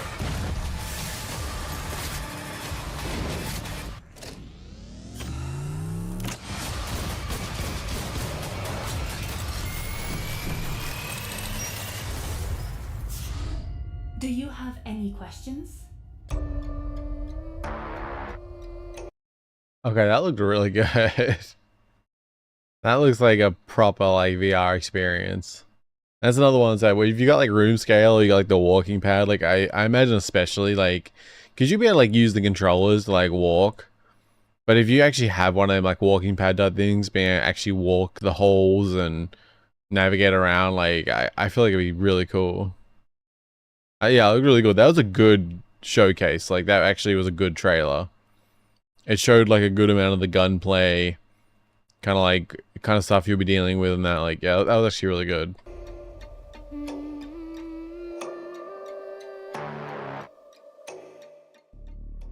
Thanks to the team at Patient 8 and 2080 Games for that latest look at Memoriam. Don't forget to check out the just launched store page and wishlist the game. Still to come, we'll feature some incredible independent projects, offer up a slice of Slender VR, and yes, check in with the team at Flat to VR. Before then, let's take a look at some more upcoming projects with big updates on the way. Have you heard about Prison Boss Prohibition? The sequel have to not. Prison Boss VR, launching later this year, has some exciting news. Mixed reality support is coming to the Quest version of the game. Transform your play space into a totally legit store to craft and sell 100% legal goods. Or, you know, at least 50%. Play solo, or if by some miracle you have a friend in this joint, team up to run the business together in MR, whether you're in the same room or not. You can join the next alpha access on Discord and test the new feature starting March 18th. I don't know, it didn't look that amazing, but I don't know. It's probably better if you're familiar with the game. Forefront may be on the horizon, but there's still more in store for Triangle Factory's multiplayer gem, Breaches. The competitive shooter has already had a busy year, with 3 seasons, gun charms, new maps and reworks, special gun packs, weekly challenges, and more.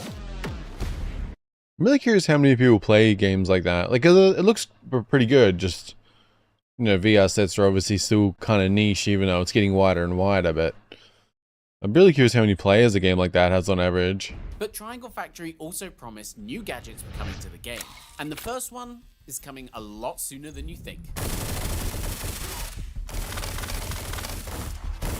Trick your opponents into thinking you're somewhere you're not with the clone projector. And it's available right now. Okay, clone projector update. It seems like, I don't know. I feel like that'd just be like one thing in a list of things. I don't know, it's fine. It's fine.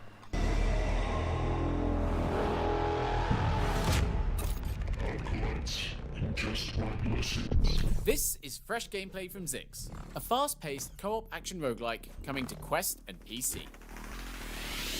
As an acolyte of Zix, you and up to 2 others remix reality, shaping each run in unexpected ways.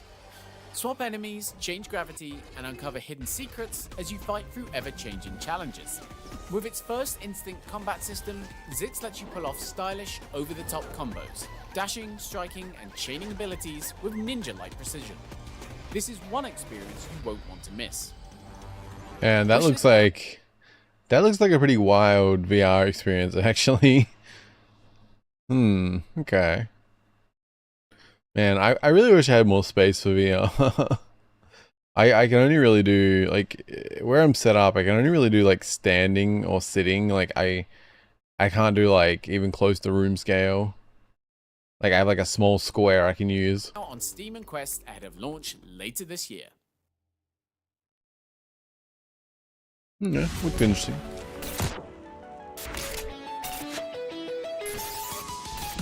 The critically acclaimed Vendetta Forever is coming to PC VR headsets soon.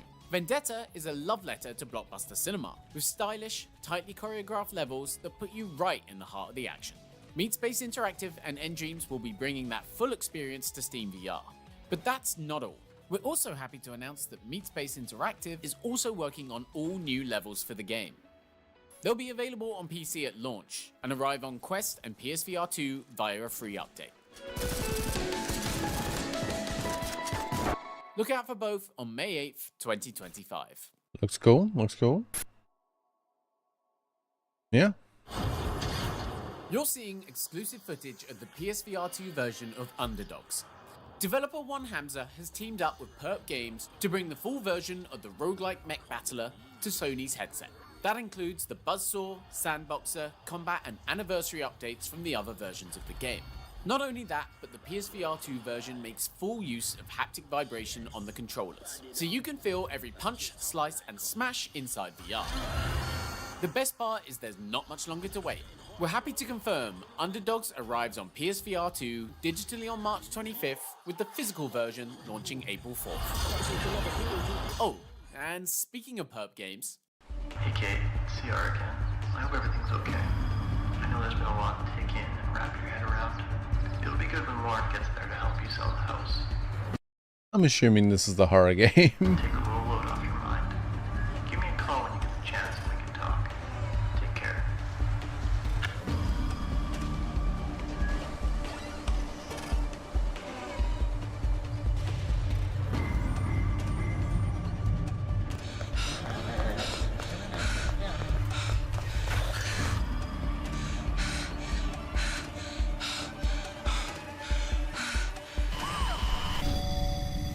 Oh, Slender, goddammit. Okay. I mean, pretty good VR game, I imagine. Like, if you want to scare, like, being in the environment and everything, I imagine it adds a lot. Like, so, yeah, that's probably pretty cool. The original Slender the Arrival launched over 10 years ago. Since then, we've heard plenty of masochists express their desire for a VR version. Perp Games and Blue Isle Studios are delivering on that nightmare this spring, with a full adaptation of the game for Quest, PSVR 2 and PC VR. Look out for more details very soon. Pretty cool, pretty cool. I've never tried this. This looks really fun.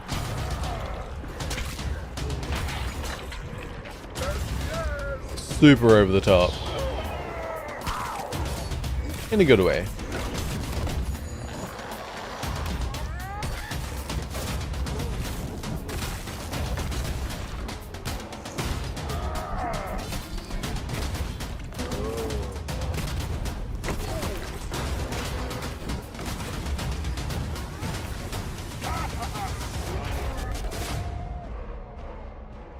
Oh, it's a sequel.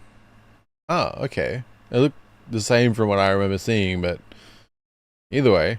Also, is that a nail gun? Thanks to Devolver Digital for a fresh look at one of our most anticipated VR sequels, Gone 2. It's coming to Quest, PSVR 2, and PC VR later this year. Cool. Yeah, the original always looked really fun. Very over the top, but in a good way.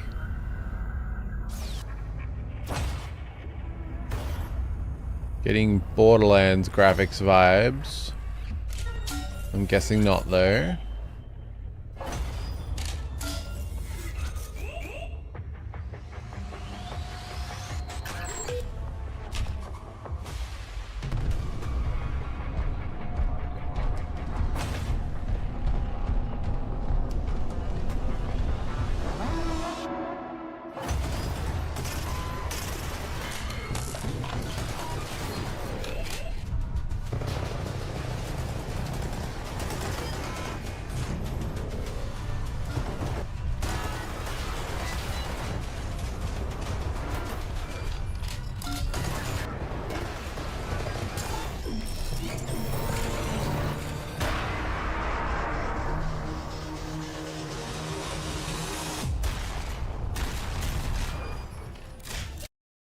Getting like Borderlands mixed with Dead Space vibes. I mean, you got it, not exactly. It's more the graphics, and then it seems kind of horror-ish, but then it's FPS. I don't know.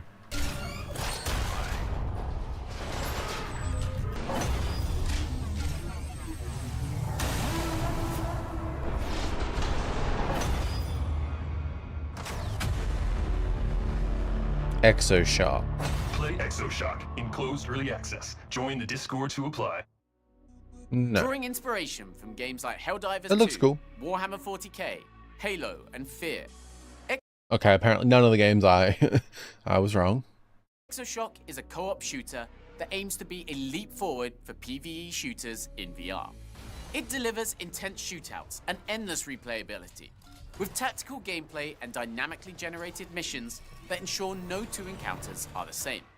It seeks to redefine visceral cooperative play in VR. Look out for more information on the MetaQuest and PC VR early access launch soon.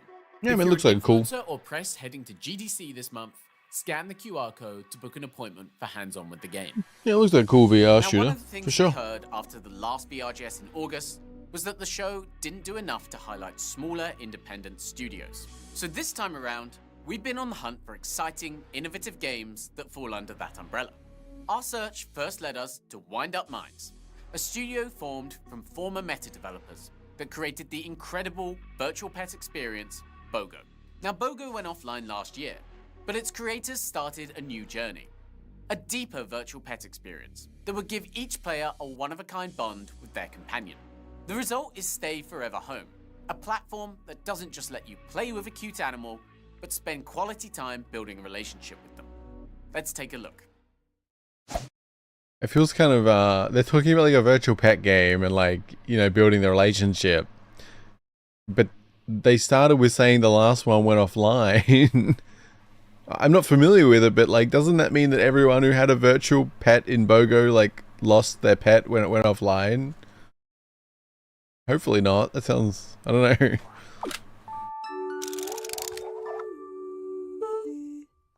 Hi, I'm Bernie Yee. I'm the CEO of the studio Wind Up Minds. I founded this with my team, and I'm here to give you an intro today of our upcoming game, Stay Forever Home. Ember is the heart of our game, a virtual pet inspired by the relationship our dev team has with our own pets. We designed Ember to feel real. She sees the world, she makes decisions, she changes her mind. Come. And most importantly, she cares about what you're doing too. There's another world right outside your front door, a place you'll explore together. You can take a relaxing walk in a world of cozy activities and cooperative challenges. We want Stay to be part of your routine, like having a perfect day with your pet, all in 10 minutes. And when you come home, you'll bring a little of that magic with you. Thanks for joining me to learn about Stay Forever Home. We can't wait for you to meet Ember and bring her back into your home. I mean, it looks pretty cool.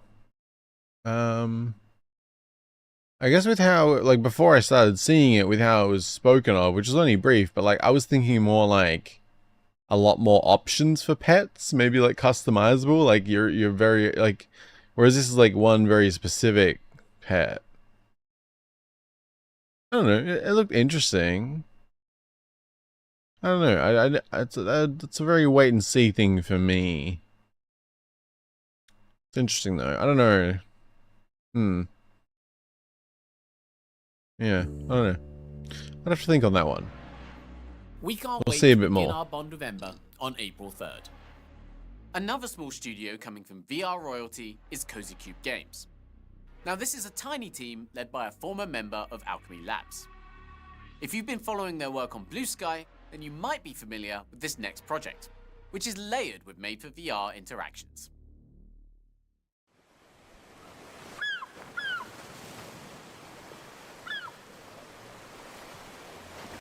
Okay, this world, I feel like this world looks better. That last one I was a bit, I don't know. It just, I feel like it needed a little bit more shading or something. It just something about it.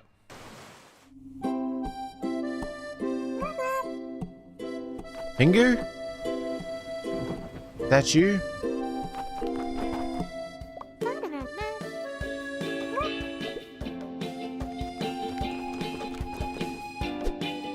Yeah, like this is still a smooth, simple style, but I feel like it looks better than the last one.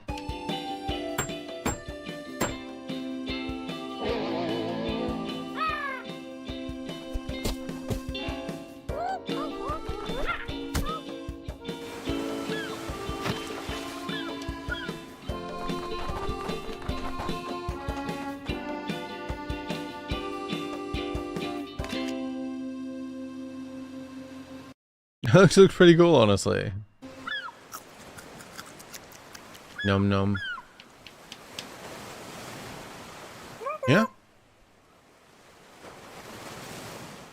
Penguin Pretty cool. Festival's world looks incredibly tactile. We can't wait for it. That's actually what I was thinking. I noticed it sounded like when they're hitting the hammer in. I don't know, something about that was very, seemed right. Finally, for our indie section, we're very proud to announce the brand new game from the creators of the classic Windlands franchise. I don't know what that is, but I've not heard of Windlands.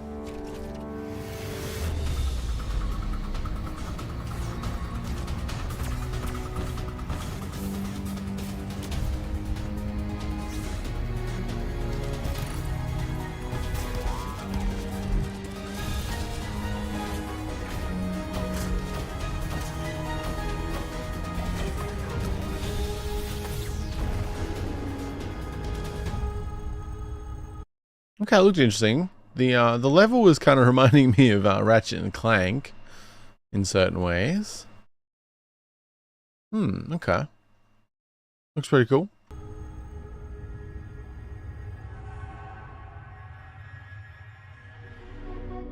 Fight in Isles is Cytec Games' first new project in 7 years, and builds on Winland's knack for fast movement and cooperative gameplay.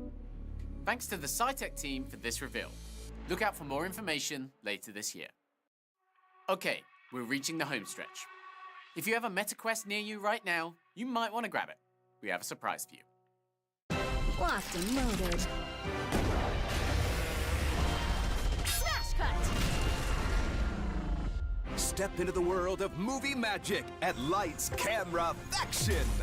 From the studio that brought you Bastard Town, Forsaken Festival, The Row. Where the legendary Alice Weber makes movie magic. I'm beyond burnt out.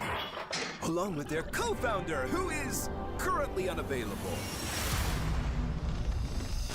Enjoy your visit, and don't mind the mechanoids. They're here to help.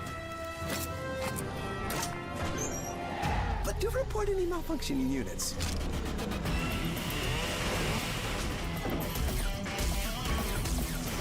Slow-mo.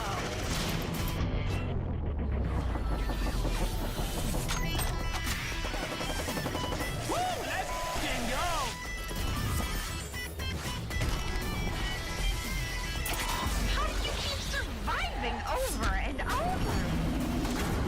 I reckon it's time to make my exit. Where is Malcolm? Do not f me on this, Alice. You crazy bastard. Okay, that was like a fever dream. What did I just watch? Okay, at first I was confused, but then it looked like an FPS. But I don't know. That's I feel like I need a second trailer on that one. That was confusing. I mean, it looked pretty cool. Just it went from like what is actually happening to like, oh, it's an FPS to suddenly grappling hook. Wait, we're not grappling hook. Slidey thing across the roof. I don't know. That was let me just go back for a sec. Step into the world of movie magic at Lights Camera Faction. From the studio that brought you Bastard Town, Forsaken Festival, The Row. Where the legendary Alice Weber makes movie magic. I'm beyond burnt out. Like you've got all this, and suddenly it's like FPS.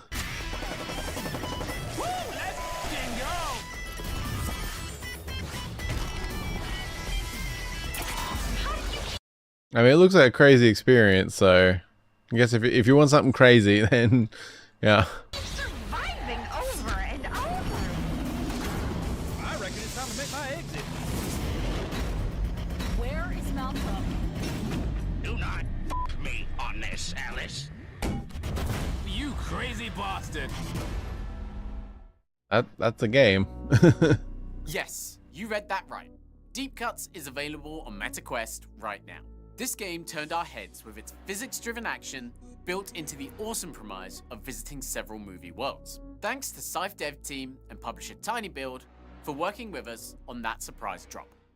Before we get into our last segment, we have a quick update from the VRGS team. Mark your calendars, because we'll be back with our next show this August. And trust me when I say we're assembling our biggest lineup yet. Okay, last time on the VR Game Showcase, we ended the show with the first lineup announcement for Flat VR Studios. Hello Jay, good to see you. Hope you're doing well. The response was nothing short of phenomenal. So we figured, why not do it all over again?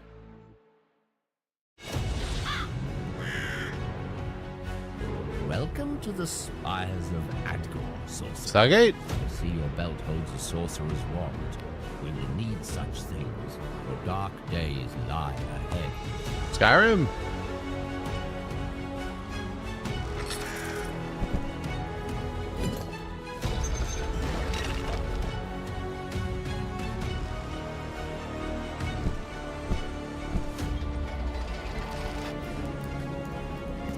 Something?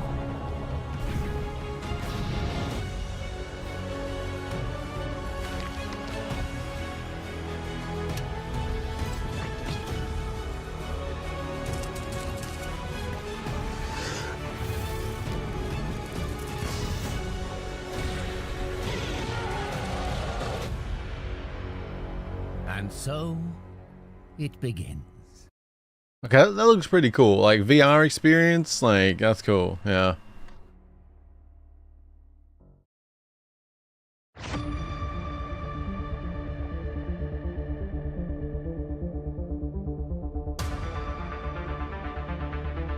Borderlands?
Oh, I mean, is that like the start there was really making me think Borderlands, but then there was no human enemies and the city and I don't know, like the weapons and like the graphic style, like, and especially at the beginning here,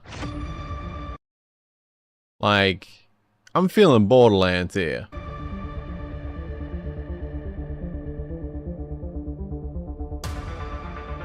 Like, I don't know, like, it's just...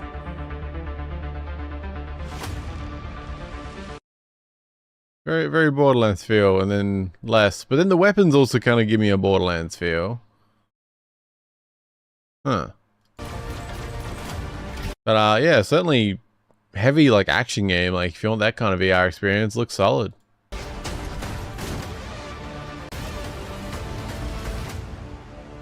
Yeah.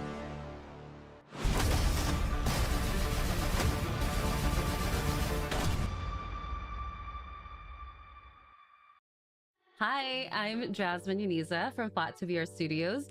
We hope you enjoyed that fresh new look of RoboQuest VR, which I'm excited to share is... Why are you using that microphone like that? That's so painful to look at. Okay.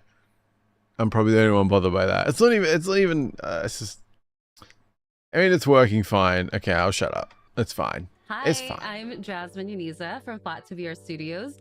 We hope you enjoyed that fresh new look of RoboQuest VR, which I'm excited to share is launching to PlayStation VR 2, Steam VR, and MetaQuest 3 this fall. But that's not all. Wrath, Aeon of Ruin VR is also launching this fall. We will share more details in the coming weeks. Now, some of you may know us from our very first VR adaptation, Trombone Champ Unflattened. And that project proved that we could bring a flat screen game into VR in a way that feels like it was built from the ground up. The journey from smaller projects to these huge AAA ports that you all have been asking for isn't easy. Licensing the right game and building a studio all takes time, but we are all in, and our mission remains the same, which is to bring the best flat screen games to VR. And we wouldn't be able to do this without all of your support, so thank you so much. We have been working like crazy over the last year to bring even bigger, even more amazing titles to the VR catalog. And while we can't share everything we're working on in this showcase, we do have some really exciting reveals that we can't wait to show you. So from all of us at Flat to VR Studios, thank you so much and enjoy. There's only like 5 minutes left, so Assume there's only a couple left. How so? Okay, that was just me being picky, to be fair. Like, her voice sounded fine and everything. It's just with this microphone, the actual part that you speak into, you need to speak like into the end of it. Like the actual part picking up your voice is like, you want to speak directly into it, not at the side or anything like that. But her voice sounded fine. It's more being picky. It's just, it's more, if this is a normal setup, it's like, it's an odd microphone to pick if you're going to do that. There's better microphones for the price if you're not going to use it properly, because it is an expensive microphone. But it's just me being picky because the voice sounds fine. It's just, I don't know, there's just better microphones for the price if you're going to use them in that way. But it's me being picky, like 100%. But it is still, I don't know. It just bothers me when people buy something so expensive but don't use it properly, because it's like, why spend so much money if you're not going to use it as intended? But again, you know, her money, her choices, all that good stuff. So it's just me being picky. But yeah, they are expensive. Hello, Susie. Hope you're doing well. Hide me from this channel or else. I'm good. I mean, you can hide, or I don't know how to respond to that, to be honest. But I hope you're doing well. Thank you so much and enjoy. Yeah, just like, there's this microphone, like, yeah, you can't see my cursor, can you? But yeah, there's so many good microphones you could use and set up like this. Because like there are plenty of microphones that pick up at the side and stuff like that. Whereas this one, you very specifically need to speak right into the end of it. Well, to use it properly. But again, just me being picky. Or, yeah, I don't know. Studios, thank you so much. They're expensive, and man. Enjoy. They're really great though. I love them. Really good analog microphones. Oh, I played this recently on stream. It was really good. Yeah, I played the demo for this on stream. It was really good. The fact that this is going to be VR, oh, that's going to be actually super... Oh, that's going to be interesting.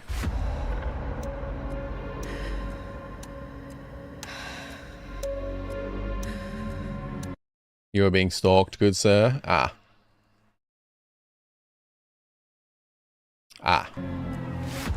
You can be our eyes, and I'll get us out.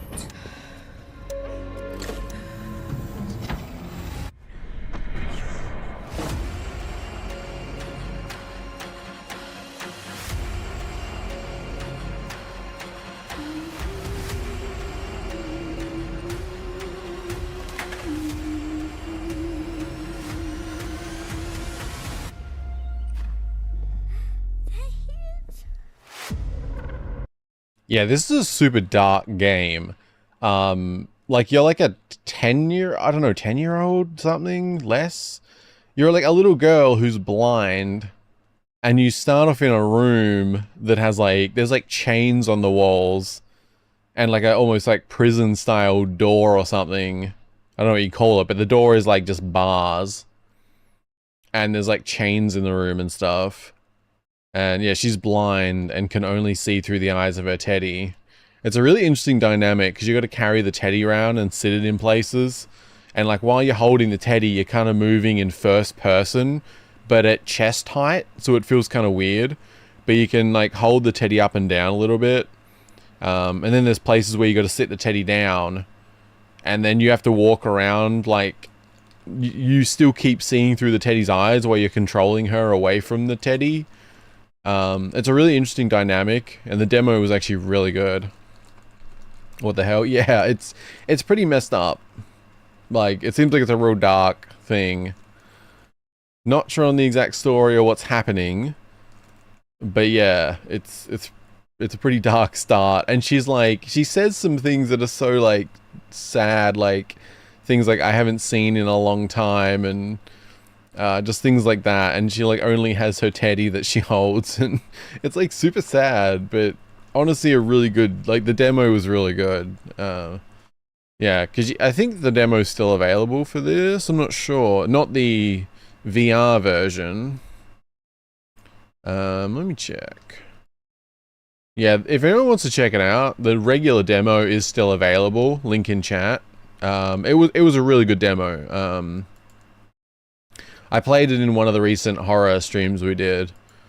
It was actually really good, and it has a nice art style and everything. Yeah, I definitely would recommend this. I didn't know it was coming to VR. That's going to be super creepy and weird, because like, I assume if you're in VR, you'll be experiencing like, you'll be the Teddy basically.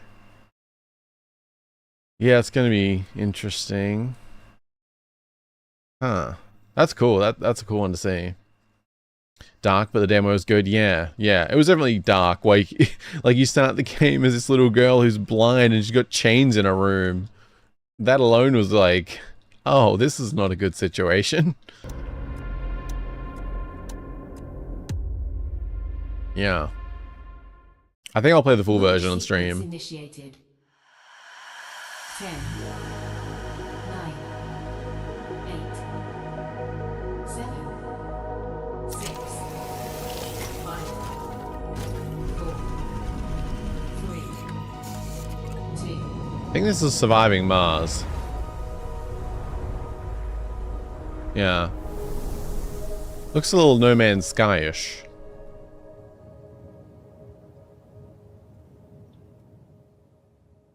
Oh, that was all okay. That was pretty cool. This one. Gonna be interesting. How violent is too violent when it comes to video games? Controversial computer game. The original game was banned in more than 10 countries. You know what it means to go postal? Postal. Postal. Hey, postal? Very controversial video game. Man, this shit is boring. We wanted to make a game that was no nonsense, run around, shoot, and have fun. Now this is more like it. To introduce Quest 3. It's a first-person adventure, but along the way, anything is possible. This game. Postal 2, if you haven't played it, it is a wild game. I played that in high school. It's so fucked. Like, you can add a cat to your gun to use as a silencer. You can pee everywhere constantly. I mean it's a game. That's for sure. It would be great in VR. I should start a petition. Father, if I kill people in VR, do I go to hell? When you're done sleeping, sign here. You look like someone with strong opinions. Now that gives me an idea. I'm only asking for a signature. What could go wrong? I'm pretty sure the cat doesn't die either, if I'm remembering correctly. I could be wrong. Like, I'm pretty sure you just shoot straight through the cat. Care to sign? Looks like I'm gonna have to spice things up to get some signatures. I'll, come back later. Damn, still short. Guess I gotta call in some backup. I've never played the original Postal. Eric Masher, COO, Flat to VR Studios. Eric, remember that bar in Tijuana? You owe me. Grab a pen and shovel. We've got work to do. Another one. Why does everyone have that microphone? And yet so few people use it properly. Ay, ay, ay. His was a little better, to be fair. Mike, Vince, sign my petition? And it's still me being picky. Postal 2 in VR. Oh my god, we've been waiting forever for this shit. Let's go, let's go. Excellent, man. Signed, let's go. We're doing this.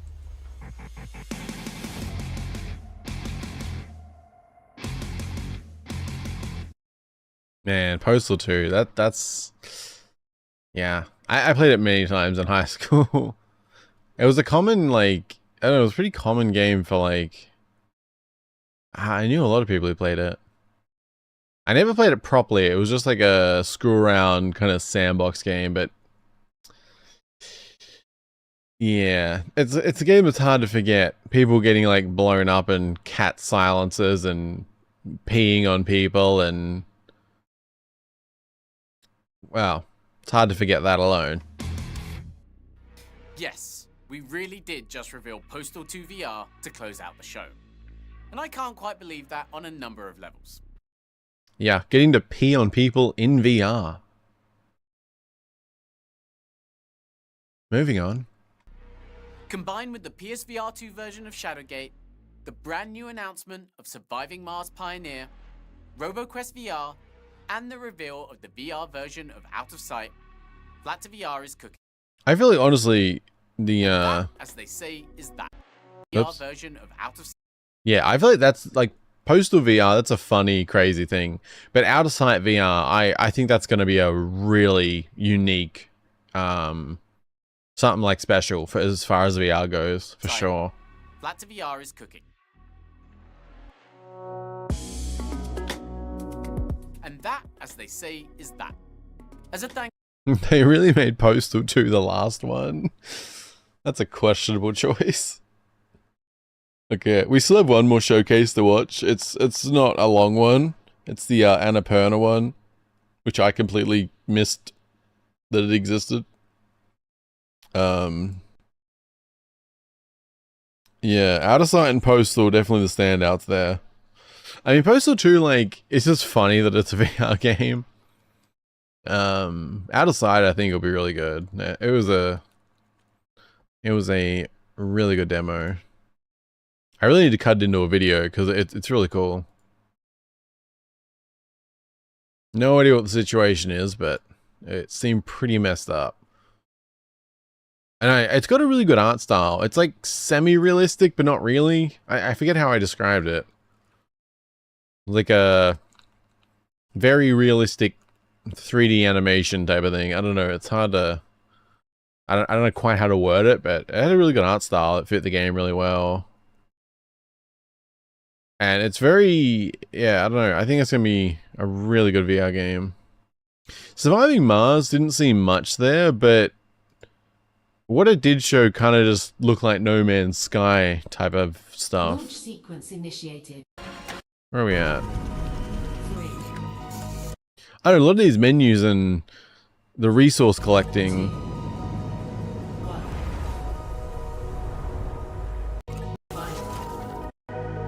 Yeah. Like, yeah, like, it's very, very reminiscent of No Man's Sky from what I'm seeing.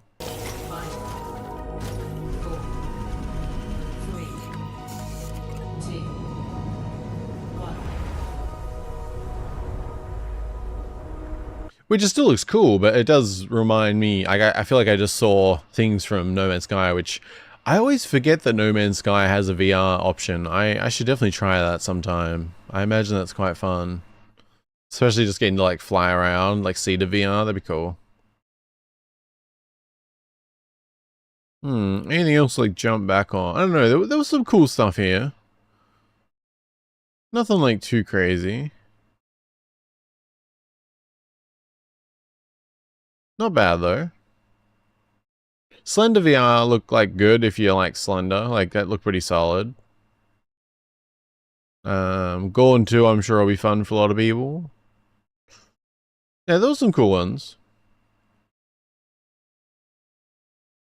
But yeah, we have the Annapurna Interactive Showcase next. I'll be curious to see that. I just completely missed that it happened, but... No Man's Sky in VR is amazing. I imagine so. Yeah. I imagine especially just being able to like fly in and out of planets and into space, like seated VR. That's got to be really cool. I wish I had room scale VR with like a walking thing. That'd be so good. But No Man's Sky is one of them games that I imagine is really cool for just seated VR. Also, hello Power Fantastic, hope you're doing well. Yeah, they do very well.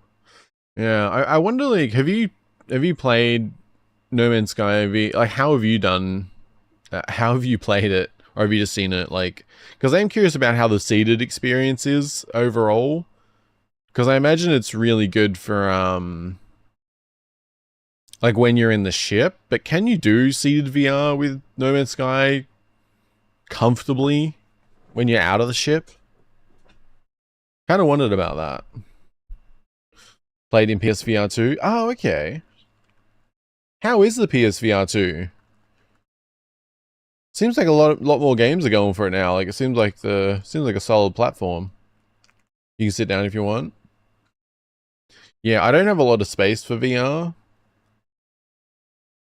I'm only playing a 6x10 foot area. Oh, okay, that's way more space than I have. Yeah. I only have a very small area for VR at the moment. Unfortunately. Okay. There was talks about new Xbox console in development, but I can't find any official announcement. Mostly leaks, and we know how those go.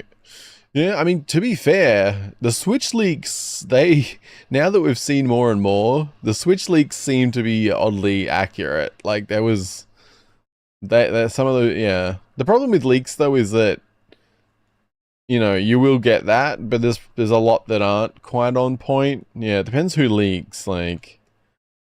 But yeah, we got way too much Switch information leaked successfully, which is, you know, not good on the Nintendo side. That kind of sucks for them, but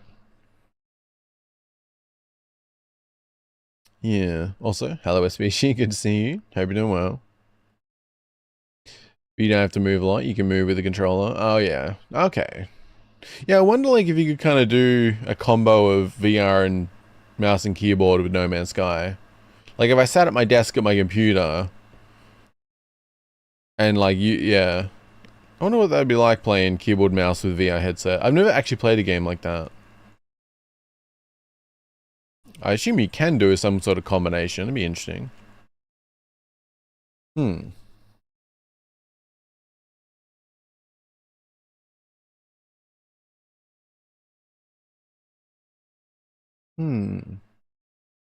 Should really try. No Man's Sky would be a fun game to play.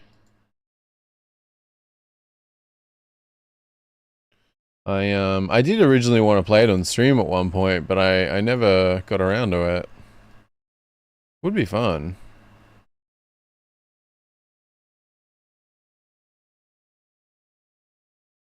Yeah, I don't know how that'll work. Yeah, I mean, I feel like it'll be interesting. Because I could sit back, you know, for the flight and stuff and enjoy looking around. But control, like, movement with WASD and clicking on the menus. I feel like that'd actually be really good. Maybe. But yeah, interesting. New Xbox console. I mean, to be fair, it's been like somehow too many years have passed. Like, when was the PS5? It was 2020. So I mean, it hasn't been that long, but it's getting there. Feels like it just launched. God damn it. But yeah, but to be fair, I feel like if there is a new Xbox console in development, I would kind of doubt it's a new generation, but rather like an in-between for the S and X, or a slimmer version of the X maybe, or you know, something like that. I could imagine that, rather than like a new generation. Let me open this up.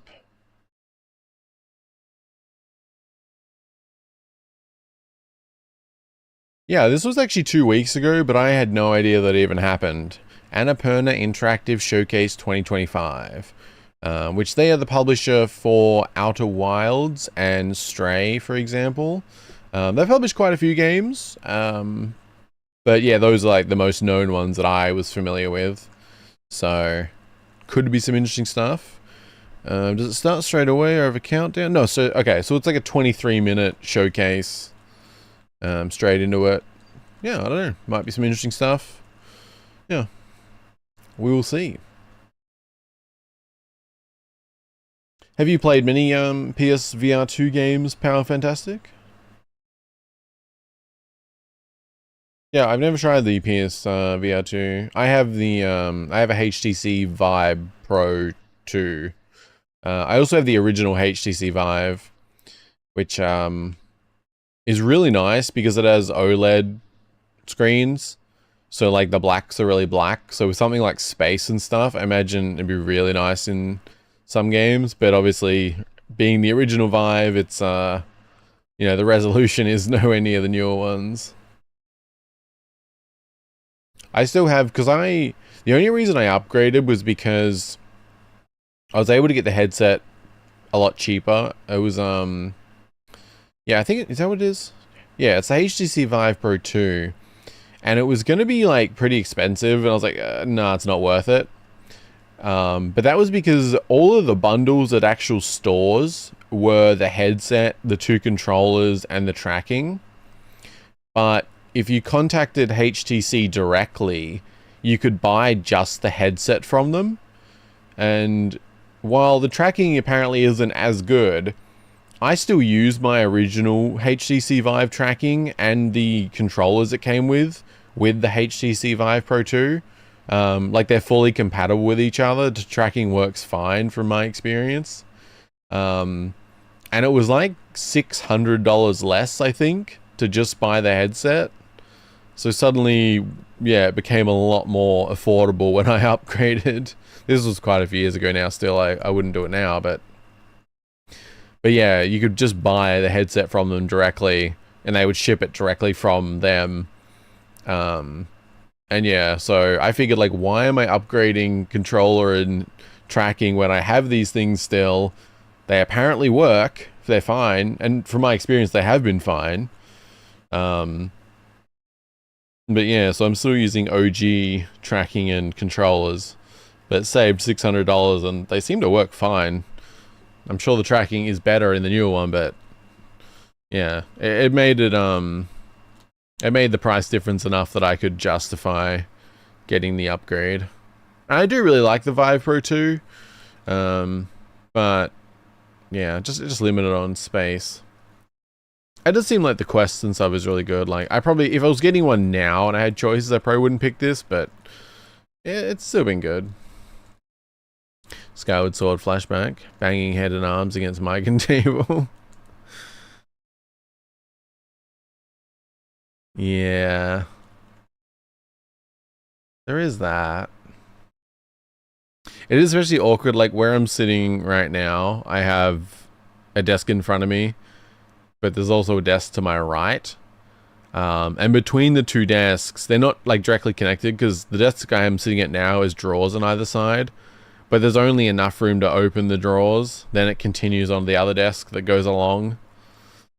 And yeah, it's just, yeah. Yeah. But, Annapurna Interactive. No idea what to expect at all, but should be something good. From rural towns to outer space, we have updates on various upcoming Annapurna Interactive titles and a couple of new surprises. Whether you're a bicycle enthusiast, a tea connoisseur, or a budding photographer, there's a little bit of something for all types. Those are some... that... okay. I feel like a lot of people are none of those things, but nonetheless, why not?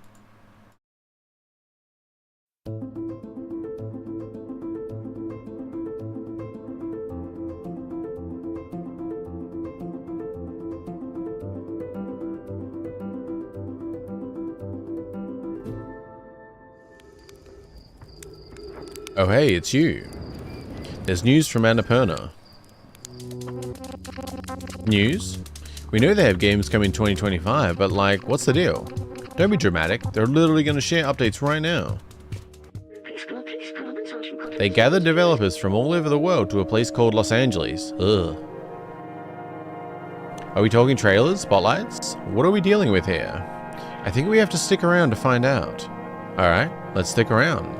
I think we should head back to 0. Well, get the show started. Oh, they were like choices. I feel like having the in-game character say stuff isn't bad, but some voice would have probably been a little better. I don't know.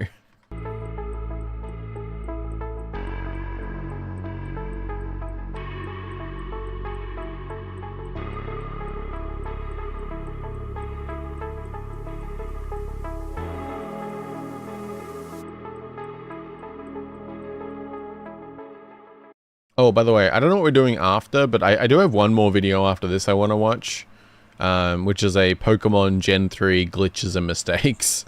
Very unrelated, but it interested me.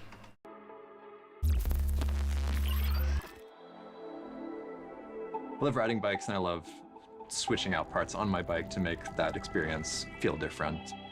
What the fuck kind of bike is that? That is a strange bike.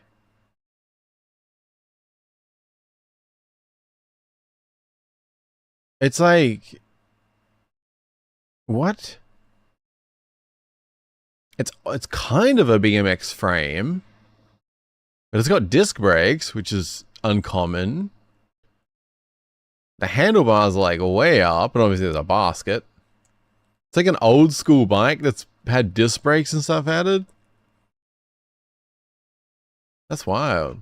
I love switching out parts on my bike. Oh, and then pedals? To make that experience feel different. You're so connected to the bike itself, and the way the bike is built determines how you flow through, whether it's just the street or the trails. It's just a beautiful way to get around. Mark made me my dream bike of a mini velo, which is a very cool geometrically sized bike.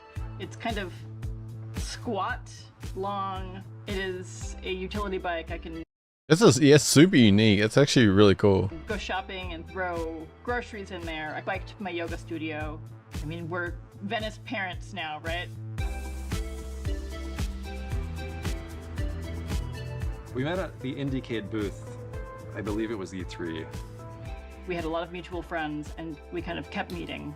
Yeah, I quickly hit it off. We're definitely interested in the same kinds of games. I just finished graduate school, and we would be talking about mess-off work. Then our mess-off work ended up becoming enough work for both of us that we ended up leaving our USC jobs and starting full-time mess-off in earnest. Sometimes I go out and I don't necessarily know where I'm going to go on a bike ride. I'll just go. Wheel World's like that. You know, it's open world. You might start playing thinking you want to do a race, and then maybe you just bike around, and that's okay. This is making me want to fix up my bike. I haven't ridden in a while.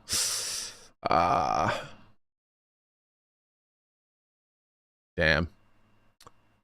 I really need to fix that up. My discs are currently, we'll say, rustier than ideal. Wheel World is our most ambitious project. This is the first time that we've really staffed up. There are 10 of us, which is really fun to work with a real team. And going from 2D to 3D, we really didn't know what we were getting into. I think we were just thinking about, what if we made a game that's like totally out of our wheelhouse? What if the opportunity came up and we could make a long single player experience? I always want to make games that anyone can play. We want to keep the button count down. We want to like keep it simple. You can really just hang out in this game in a way that you couldn't in previous games. You don't really have to do any of the challenges if you don't want to. You can just like cruise around and appreciate the scenery. I wanted to capture that feeling when you're on a bike and you can go anywhere. There's things you'll discover, there's perspectives you'll see the world in that you didn't see before, and that'll clue you into going to a different place than you might have. We're really hoping that this is something that people play and they're like, wow, this reminds me of certain games, but I've never played anything like it before. That's really important to all of us. You know, if everyone were on bikes, wouldn't that be nice? I mean, it looks cool. I don't know, games like that, like, I appreciate them, but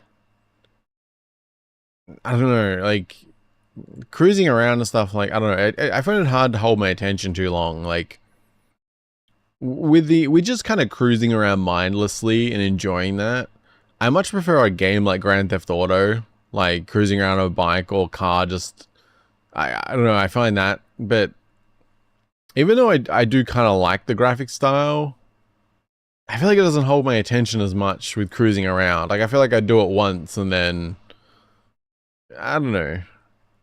It could be more interesting than I think. There was challenges mentioned and stuff. And it's just me, I don't know. Yeah. You know, small studio, looks genuine and everything, so I definitely wish them the best. That's really important to all of us. You know, if everyone were on bikes, wouldn't that be nice? Yeah. I need to fix up my bike. God damn it. You get your coffee yet? I have a pretty good bike, but it's yeah. There's some rust to deal with. It got weathered a bit unintentionally, and now the disc brakes are quite, well, the discs are quite rusty, and several bolts are quite rusty. Yeah. I hope that I can, I really hope I can actually save a couple things that I'm worried about, because it's got like really, it had some good custom pedals on it, but all the bolts of that are rusted, and I'm really worried like about the actual pedals, because I can replace the bolts, but I really hope the pedals aren't fucked, because that'll suck. They hadn't been on there that long before it happened. Yeah. I really need to buy just a bolt set and some new discs. That'll probably go a long way. Well, I left it outside. Oh, okay. Yeah. Because I thought I was nuts, but now here I see everyone has their coffee. All right, I'm gonna go get my coffee. I'm Davey. I'm the writer and creative director on Wanderstop. I'm Patrick. I'm the studio director / lead producer. I mean, yeah. Tell me what's kind of going on. That's what's happened. We actually, yeah. I saw Wonderstop. It came up. I think. Am I thinking of the right one? I'm pretty sure it like just released. It looked pretty good. It didn't seem like it's blowing up or anything though. Yeah, it came out a few days ago. It's got 266 reviews. It looks chill, farming sim, life sim kind of game apparently, but I don't know. It looks alright. I'll link in chat if anyone hasn't seen it.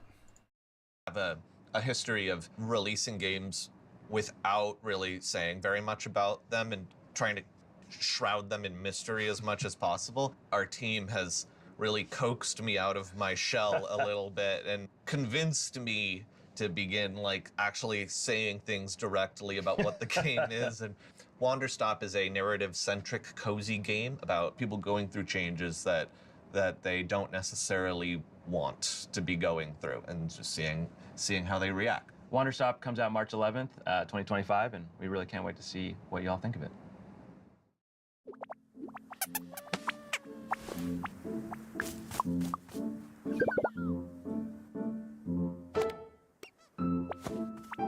I've seen some Wonderstop. Looks kind of slow, but in intentional ways, and it's chill.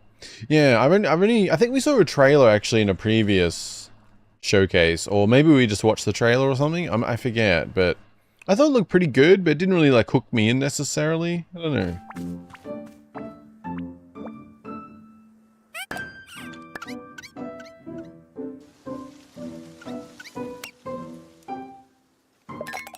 My cups.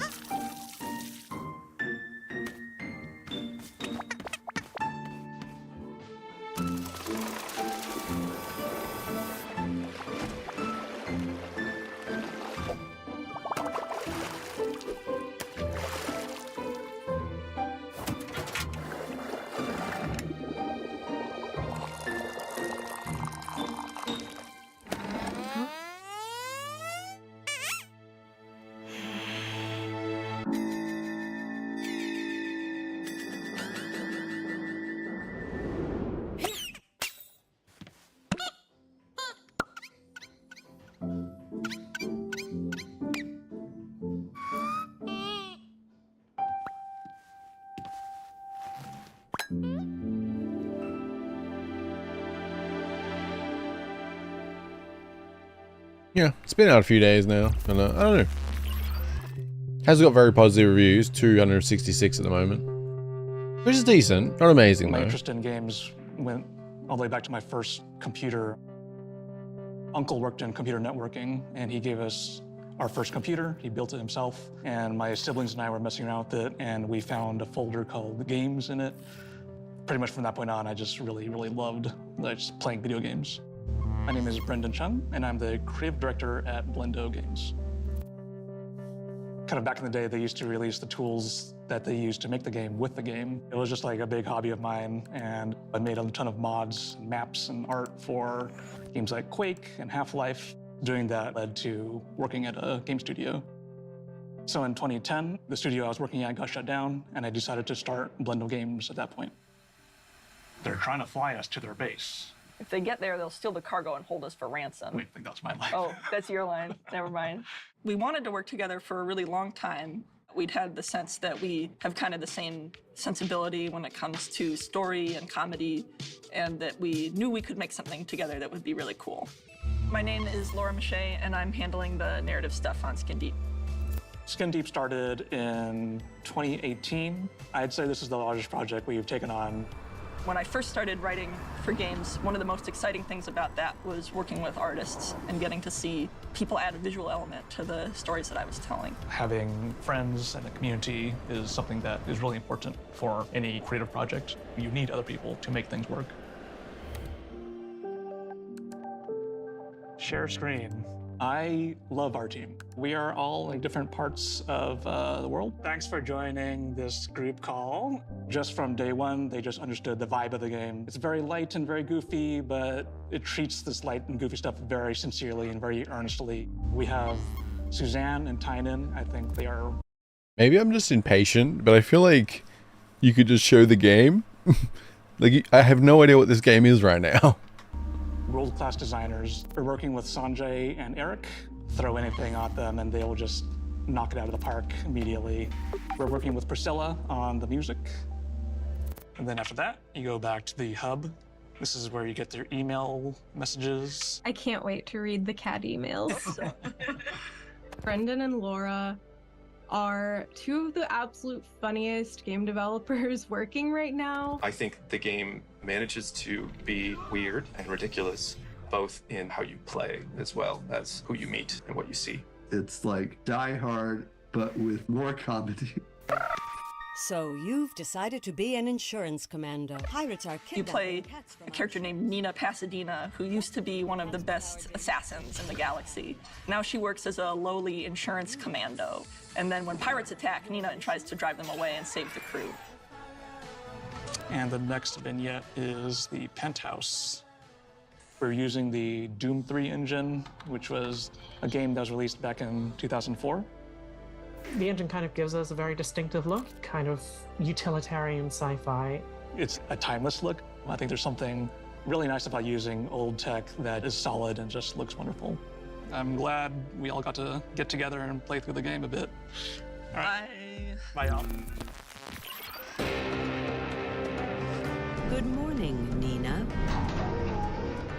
Yeah, this is how they should. This is where it should start. As this ship's premium insurance policy, your mission is to free all members of the crew from the pirate incursion. Due to limitations in the freezing process, equipment must be procured on site. Meowcorp has authorized all necessary property damage. There's someone on board. Everybody, check in. Alpha here. This concludes your insurance commando orientation. Charlie here. Delta here. Good luck. Normal here. Thanks, crew. Looking good. Nina, I heard you're getting back in the game. Who are these people? These pirates regenerate. What do I do with the head? Flush her head down the toilet. I'm doing something personal, Lion. Windows. One job only. Show yourself! I want Nina Pasadena dead.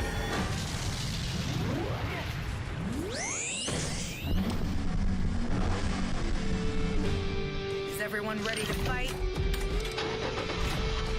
We'll go with you to the end, Nina. Get me to the refractor! It's too dangerous! Danger, wonky space. Danger, Monkey space. Enjoy the ride, Bojo. Yeah, okay. It looked pretty cool. I feel like, you know, there's nothing wrong with showing the developers and everyone involved and stuff, but I feel like you should have this first. Because like the whole time I'm just kind of like, I just want to see the game. Like I'm not going to be as interested in the people when I have no idea what they're making. Whereas if I see this and I'm intrigued by it, then it's like, and then I see the people behind it, it kind of has more meaning. Whereas if you see them first and you have no idea what the game is, it's like, okay, what are you making? Yeah, I don't know. Metroid. I also, the style, I feel like the gameplay looks interesting. It's cool they're using the Doom 3 engine. I do feel like some of it feels, and this could be me being picky, and again, but in a different way. It feels very busy, like, I don't know. Is everyone ready to fight? We'll go with you to the end, Nina. Get me to the refractor! It's too dangerous! Danger. Not all of it. I don't know. It's just a feeling. I don't know. Maybe Back Further was a better example. To limit vaporized all necessary property damage. There's someone on board. Everybody, check in. Alpha here. This concludes your Insurance Commando orientation. Charlie here. Delta here. Good luck. I don't know, like, yeah, I don't know, maybe it's just me, yeah. It's not like a serious critique type of thing, more of just like a gut feeling, and I was watching it that I felt like some parts felt a bit busy. I don't know. I'm just rambling, I'm just thinking aloud, so, you know, don't take it as anything more than that. I like the dev talk, but I agree. I want to see the trailer first. Yeah, I think it makes sense, like, because, you know, if the game interests you, you have the potential to have more interest in the people. But if you're just like seeing the people, like you can't really have an investment in them because you have no idea what they're doing. Like, yeah, at least that's how I think about it. Like, it's not like a definitive thing, but I feel like it makes a lot more sense to see what they're making. Then you're like, oh, these are the people behind what I just saw that look really cool. Okay, now I'm listening. Whereas I'm kind of just sitting there waiting like, okay, what did you make? Yeah, I don't know. Normal here.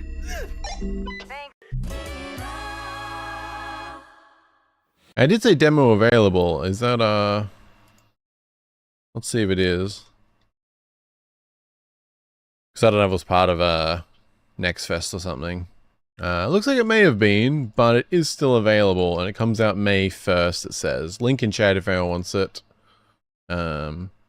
Yeah, demo is still available, so I don't know, maybe it's worth checking out on stream sometime to, you know, see if I'm right or wrong or how it feels type of thing. Enjoy the ride, Bojo.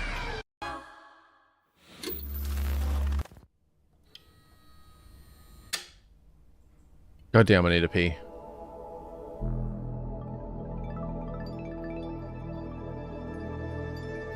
He says before sipping his drink.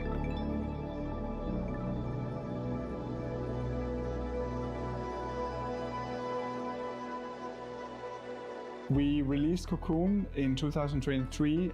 We were so excited to see people play it and see the positive reception it got. It was a really big moment for us as a team. We have partnered with I'm8bit to make a collector's edition of the game and a vinyl soundtrack that I'm very excited about. Making the soundtrack album was a difficult thing because every player has a unique soundtrack when they're playing, like it's never the same for two players. Some of it is recorded from the game directly, and some of it was made especially for the soundtrack. We felt Annapurna and Taxi was a good fit for us because they had games that had striking art styles, and they were like very focused on a unique but smaller experience. We wanted someone who would respect our aesthetic choices. We're partnering with Annapurna Interactive to make a new game, which is unlike anything we've ever worked on before. This is all we have to say for now, but please stay tuned for more news down the line.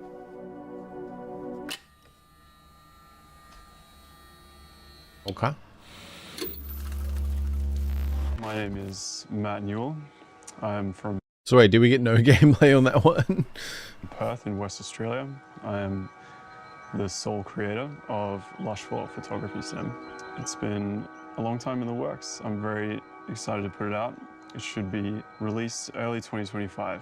It's called Lushfall because I just love to stuff as many plants as I can into the scene. I wanted to have a forest that feels dense, feels lush, like walking through all the wind, all the leaves falling on you. It's hard to describe it as a game. I really try not to put focus on it because I want people to make whatever they can out of it. If they want to do something, I don't want to hold them back. I don't want to...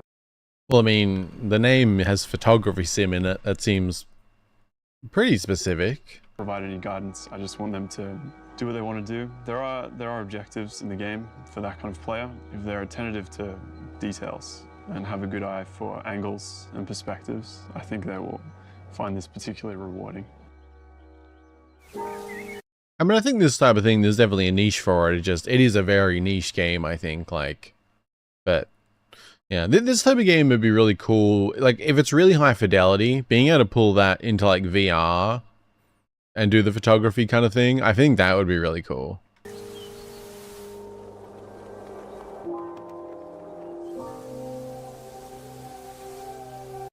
Like, I think it'd almost be like being able to like walk around in VR in something like this that is meant to be kind of a chill, slow, exploring photography thing. Like, I feel like that'd be like super therapeutic almost in VR.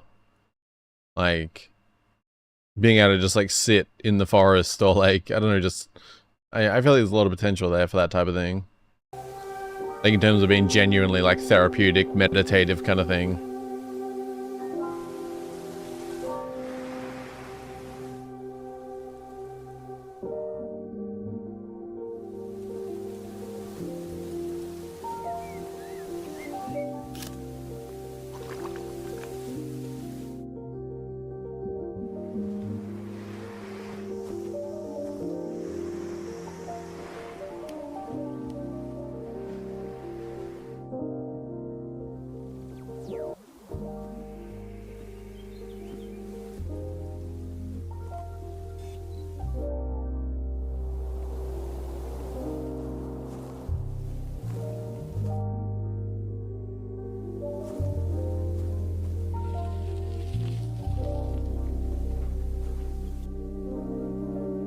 I don't think the YouTube compression's doing it justice somehow.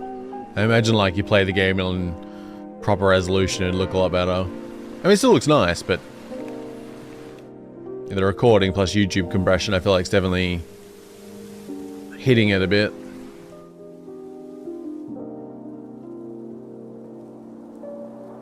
Like, I imagine this would be one like you really want to play like in 4K resolution or something, look like really nice. Mana caught on camera. Oh, the bike. This is my favorite way to play the game. Just on the couch, just using one hand. That's a great thing about it being a... Just using... Okay. Okay, I admit my mind may be slightly corrupted. Because when I hear that, I think of other games. Moving on. The one-button game. Hi, I'm Steph Tyrion, the creator. It's really cool, but I don't think I have the equipment to get good quality. Yeah, that's definitely, I think, a big one with that. Like, because if you could only play it like at a lower resolution, it's not. I feel like it wouldn't quite hit the same. But I don't know, like maybe 1080p looks solid, depending on your size of the monitor too. But yeah, I don't know. It's definitely one that would benefit from the higher resolution for what it's going for, though, I think. And I think it would be amazing if you could do that in VR. Far away, coming in 2025. Far Away is an infinitely replayable, immersive, cosmic game experience about a shooting star that wants to stay alive and travel and see the universe, and does that by creating constellations in the starry sky. Honestly, I mean, maybe I'm just being pessimistic, cynical, whatever. This kind of looks like a basic mobile game. And around this core mode, there's 2 puzzle modes that work in tandem to learn about the mechanics of the game. It's just me, solo developer. I started in 2010. So it's been on and off for almost 15 years. I've been stealth mode, and now I'm emerging today. So we'll see if they still recognize my face. It started with looking at a starry sky at night and thinking I would like to play something where I would be able to travel this sky that I'm looking at. One way... Like, I mean, okay, I'm in cynical mode apparently, because I'm thinking, okay, so like, you know, a space sim, like, I mean, playing No Man's Sky or something maybe? It's not that night sky, but I don't know, this just looks... It doesn't even look bad. Like, it just looks like a basic mobile game though. Like, you know, something you'd find for free with, I don't know. That helps me explain the game is to think about Tetris. Tetris is a very minimal system, but has a lot of depth in it. You can be a beginner and immediately understand it, and you can also be like a very advanced player, and there's like a range. Every time you play it, it's in a random new world. That was actually a big inspiration. How can I make a game that is minimal but deep in the same way? It's been Honestly, I mean, maybe I'm being unfair and there's a lot more to it. It's just like, I'm not seeing the deep side of it. And if there's like a puzzle, like, I mean, maybe I even would like that. It just doesn't, this isn't really standing out to me very much. a very difficult project, but I'm really excited about the results. I mean, it's still, like, he seems like he's speaking very genuinely about it. Like, I wish him all the best, don't get me wrong. It's just, I don't know. It could be one of those games that doesn't come across that well in, like, a trailer or screenshots, but it is, like, quite, it hooks you in. It just seems very simple from what's being shown here. Like, it's one of them games where, like, you go, like, if you're on Steam and you're just seeing screenshots of what we're seeing here, I would find it hard for many people to get sold on it. Whereas, like, I could definitely just see this as, like, a simple mobile game. Which isn't even necessarily a bad thing, it's more just... It feels like the way it's being presented doesn't match what I'm seeing, if that makes sense. Yeah, I don't know. I still, like, wish all the best and all that, genuinely. But, yeah, I don't know. Wait, are you shooting my shoes? Yeah. I mean, why not? Yeah, why not? My name is Kite Takahashi. I'm a director of 2D. Why I'm here? I think this showcase is more about presenting diversity of developers AP is publishing. Yeah, that's a fair way to put it. I mean, I don't know, you know, that's the thing. I just think, like, I guess, like, the mismatch for me is kind of like, it seems like just, like, a random mobile game I could find that isn't that significant. It doesn't mean it's a bad game. Like, lots of people may like it, but it just has that feeling of, like, random mobile game I find versus, like, significant presentation type of thing. It feels like there's a mismatch.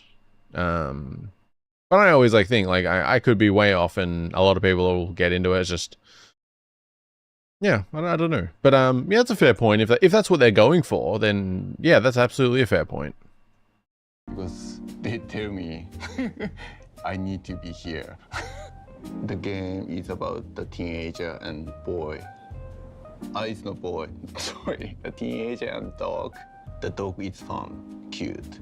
Life in the game looks not so boring and beautiful like ours. Giraffe is so cute.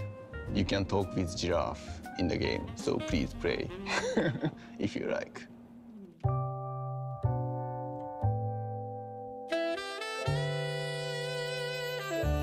My name is Giraffe.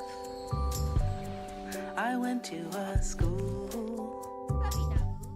so I could learn how to cook. Because I love to eat and share food. Cooking is so amazing. I think it's really magical. Taste, smell, texture, temperature, gotta be just right. I wake up at 3 every morning to bake the bread for sandwiches. Wait, 3? Damn. That's like me. I go to my tiny garden to pick the ripest vegetables. I wake up at 3 every morning to bake the bread for sandwiches. Then I go to my tiny garden. I really love my radishes. Don't forget to go to the market to buy the best eggs and cheese.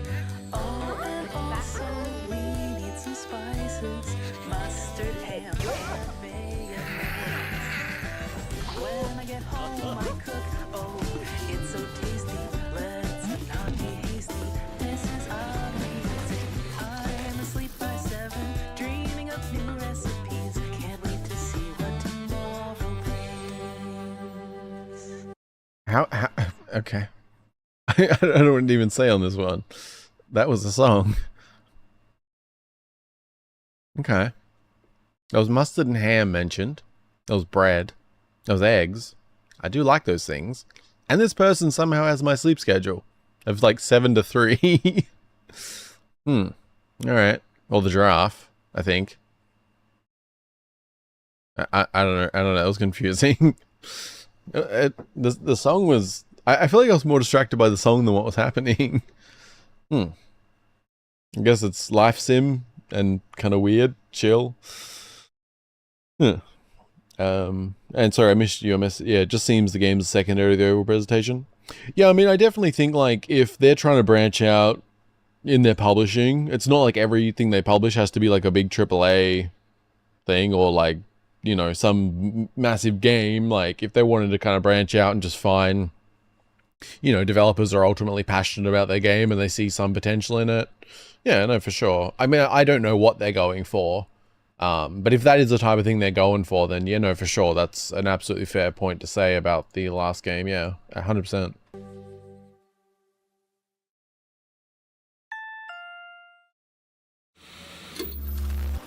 Come on in. How are you doing? Hello.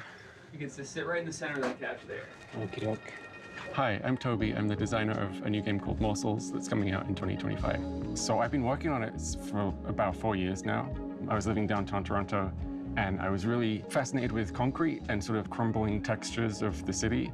And I told him I was going to make a game about concrete. And I'm not saying that Morsels is a game about concrete, but that was probably the first texture I drew was the kind of concrete ground layer that's all like full of cracks and potholes and things. And so in some ways, aesthetically, that was kind of the beginning of the game. It's an action roguelike where you play the role of a mouse who finds these magical little cards that give it the power to transform into a bunch of different little monsters, and you go through the world fighting monsters and eventually defeating the evil cat bosses.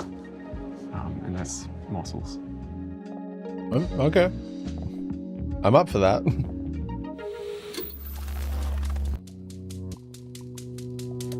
Oh. Okay, I was hoping for a little more gameplay on that one, but...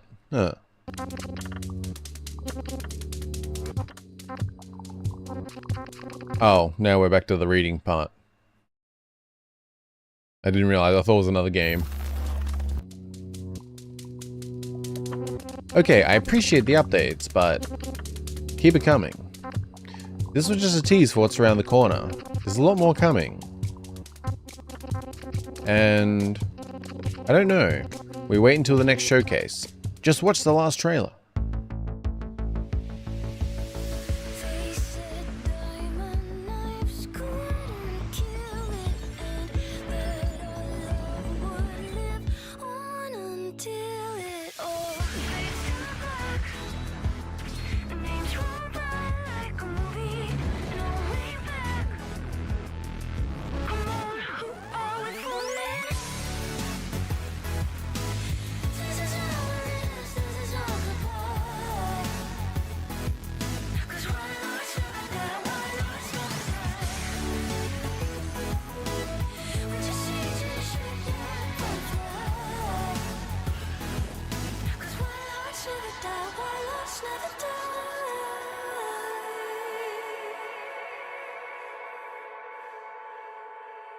That looks like a very, no,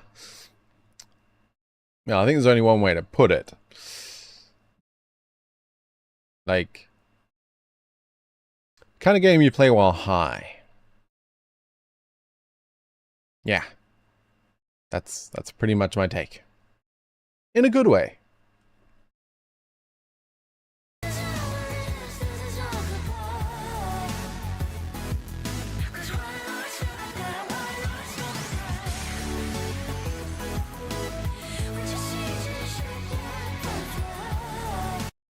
Psychedelic, yeah, it's got some like, I mean, I just think about like, yeah. Imagine like, yeah. Playing it on like a massive like 70-inch screen, like up way too close while high. I feel like the game fits that category. In a good way. It looks cool, like, it just, yeah. I can imagine too, like, honestly, just like playing on your monitor, like when it's really dark. And like headphones on really loud playing it, like it would just be like cool like that kind of way. So far that applies to the games. Yeah, there's probably a few like that fit. Hello Rescue Squad, good to see you. Hope you're doing well. But that was the last one for this one.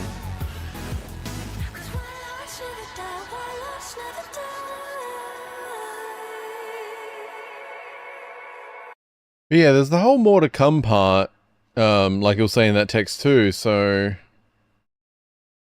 I don't know if they're planning to do another showcase soon, or they're just speaking generally. Okay, whatever we're doing next, I need to pee. I've been needing to pee for way too long. I'm gonna pee, and then I'll ramble and anything else. Yeah, I gotta pee. Thank you.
Oh my god, that's so much better. Holy crap.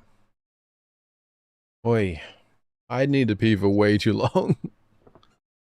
Ah, damn you coffee. Damn you energy drink. I am realizing, like, I have drank way too much liquid in recent hours. Because I had like, what? No, I had 2 coffees. Then I had a 330ml energy drink, then a 500ml energy drink. So that's like, yeah. The coffees are pretty, yeah, that's about 1.5 liters I had, so. Yeah, that's making some sense. That's adding up. But yeah, what are we doing? Yeah, that was the 3 showcases. I mean, that was Humble Game Showcase, VR Showcase, and Annapurna Interactive Showcase. So, yeah. If anyone is dropping off here, I'm not going to stop streaming yet. I don't know what I'm doing exactly. But if anyone was just here for the showcases, I appreciate you being here very much. Thank you for hanging out. I did have one other video I kind of wanted to watch. It came up 5 days ago. Completely unrelated. But it's called Useless Glitches and Mistakes in Pokemon Gen 3. It's a 15-minute video. Just kind of caught my interest. So I might watch that next. I was also considering recording a game or two. But I'm kind of debating on what I want to do in real time. So, yeah. Not sure.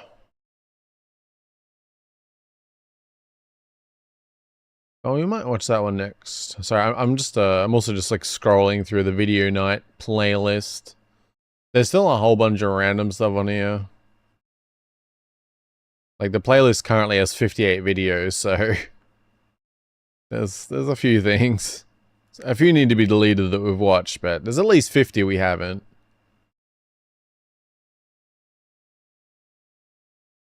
Yeah. Don't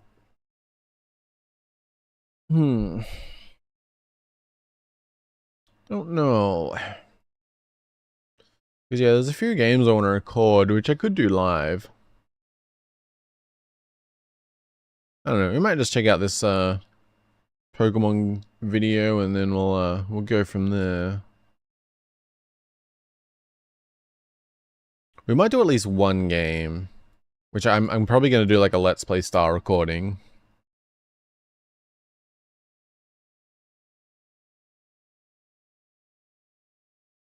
I think there's one game left that I want to play on Steam before I can turn it back online.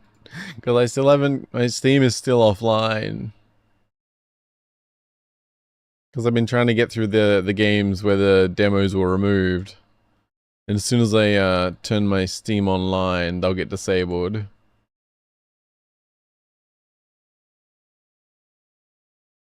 Yeah, I think there's only the one, which is Fear Bonding. So I could do that live, maybe. I don't know. Hello, internet users. Wait, how loud's and that? welcome back to another video. Pokemon is a series that I've... Okay. We'll check this out. I don't know. Might be interesting. Might not. We'll see. Hopefully. Could be good. It'll be something. If YouTube wants the YouTube, I'd appreciate it. Or not. Take 2 reload. Why does this happen sometimes? It never happens to me normally. It just happens on stream. Oh. No? Hello, internet. Oh, apparently I can play it. It's just not... Everything is grey. Like, so... Oh, I can't even scroll to show you guys. It's like the rest of the page is not loading. Oh, we good? There we go. Beautiful.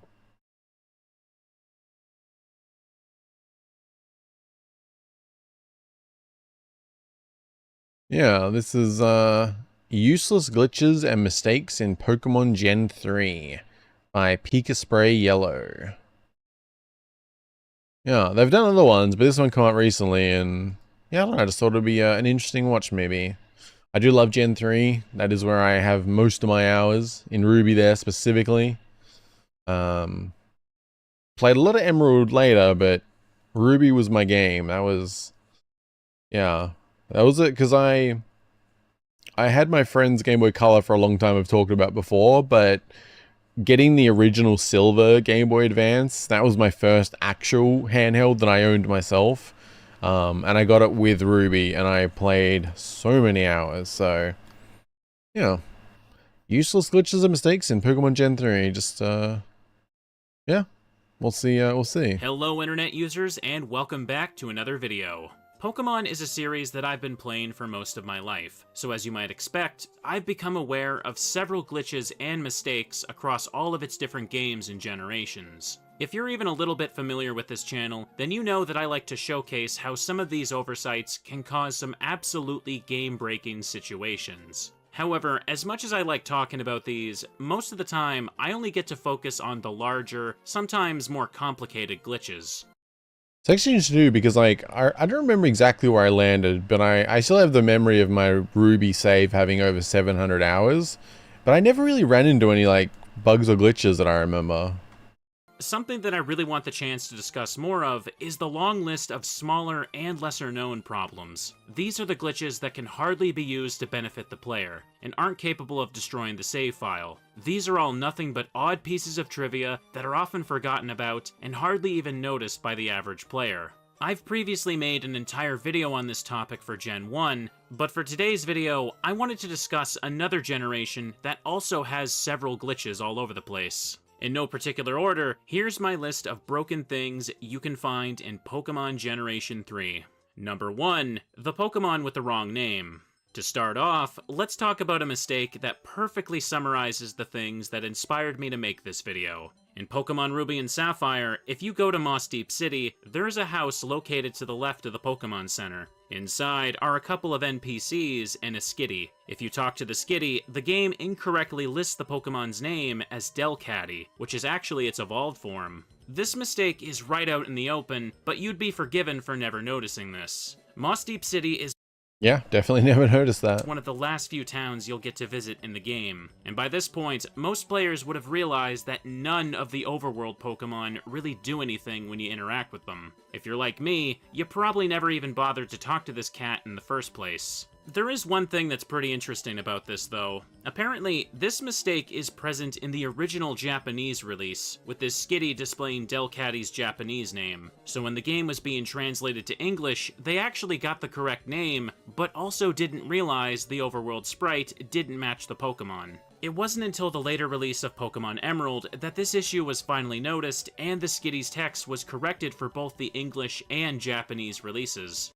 Oh, that's interesting. Huh. I never knew, like, Emerald got little fixes like that.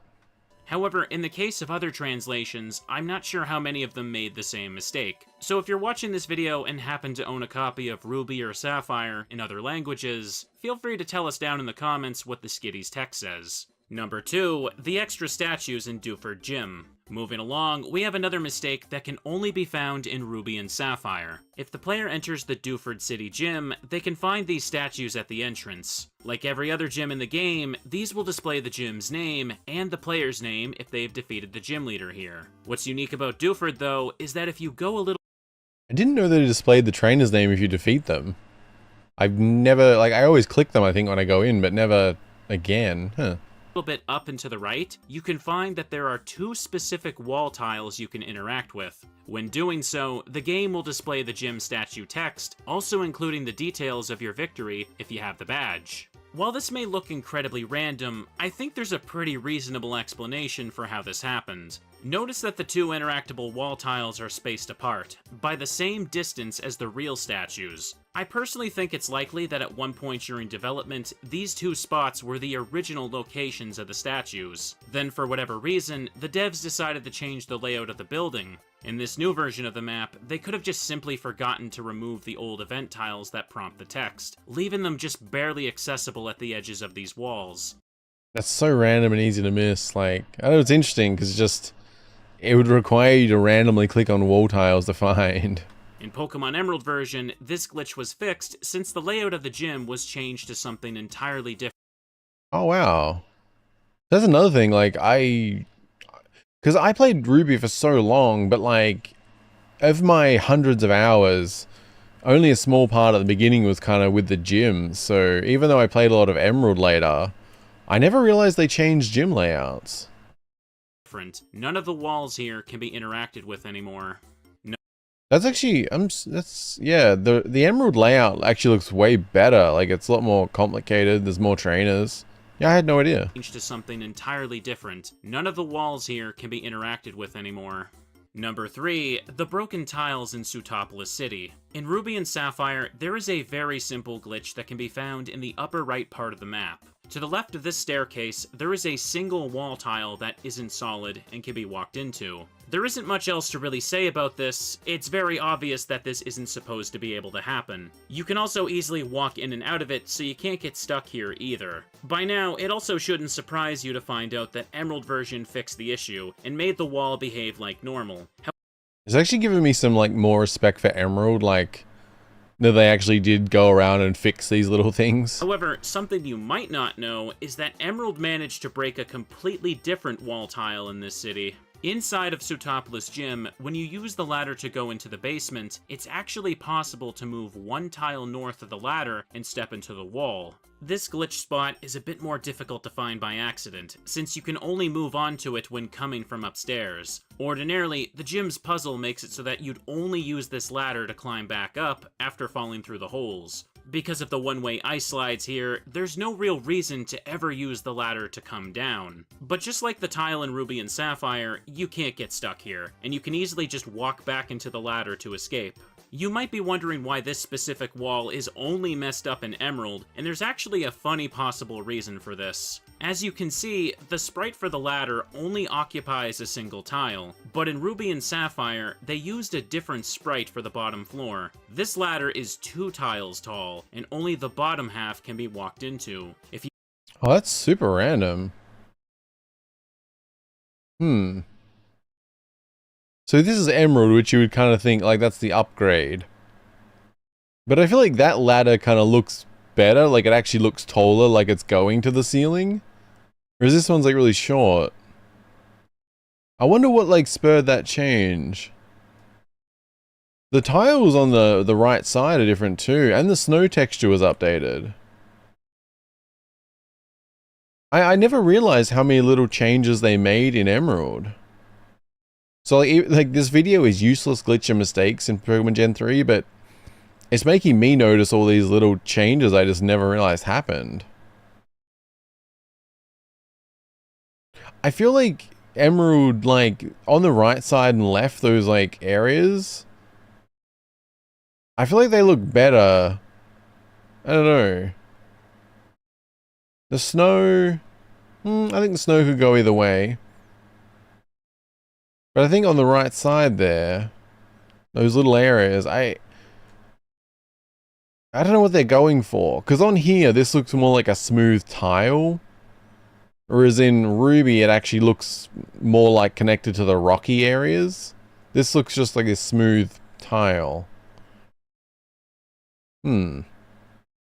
Yeah, I wonder what spurred some of these changes. It's cool to see they did little fixes in Emerald. But yeah, some of these changes are like a little odd. I accidentally poke a hole in my cup and spilled horchata everywhere. Oh. Were there any standout games in the Annapurna presentation? Damn, that is unfortunate. I hope it wasn't too bad. In the Annapurna, there was like a couple, but not. There was nothing too crazy. I can't actually think of a single one right now, which is probably not a good sign. There was like a open world bicycling game, kind of interesting. There was a photography sim with like very realistic graphics. You like walk around, chill and kind of thing. Was it Skin Deep, which was like a made in the Doom 3 engine. Seemed to be like you get invaded by pirates and you have to take them all out. I'm not describing these things very well. They showed yeah, Wonder Shop. Yeah, there were like a couple that looked okay, but nothing that's like too crazy. Depending on what you like. The photography sim, if you like that kind of slow walking around type of thing, could, you know, that could be nice, but yeah. Good night. Oh, well, thank you for being here, the cats. I hope you have a good rest of your night. Yeah. Be well. Thank you for being here. But yeah. Standout, not so much, but a couple that had like potential for depending on what type of games you like. Cool. cool, I might scroll through it again. Yeah, I just have like a quick bounce through. Yeah, because like I think if you like some of those kind of chill, just slow exploration, the open world bike game had a very like flat kind of style to it, so it depends if you like that kind of thing. And the photography sim, I imagine, yeah, if you can play it like high resolution and chill and stuff, probably look alright. But nothing too crazy, yeah.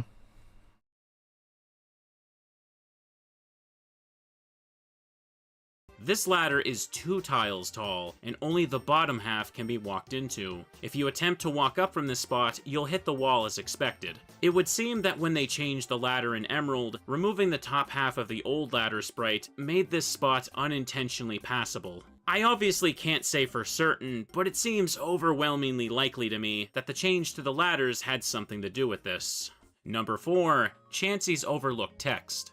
Once again, in Ruby and Sapphire only, we have a very tiny mistake that involves some of the game's text. As many of us know, the Pokemon Chansey has a unique signature move called Soft Boiled. If you use this move from the party menu, it allows Chansey to share its HP to heal your other Pokemon. However, in the initial English release of Ruby and Sapphire, if you attempted to use Soft Boiled on a Pokemon that was fainted or already had full health, the game would display text that says, "This item can't be used on this Pokemon." Clearly the player is not trying to use an item here, so this text is incorrect. What's interesting about this issue, though, is that they actually managed to fix it before the release of Emerald. In the 1.1 release of Ruby and Sapphire's cartridges, there were a few tiny changes to some of the in-game text. One of these changes is specifically for Chansey's soft-boiled message. As you can see, the text is almost the same, except they just took out the word item, which made it make a little more sense.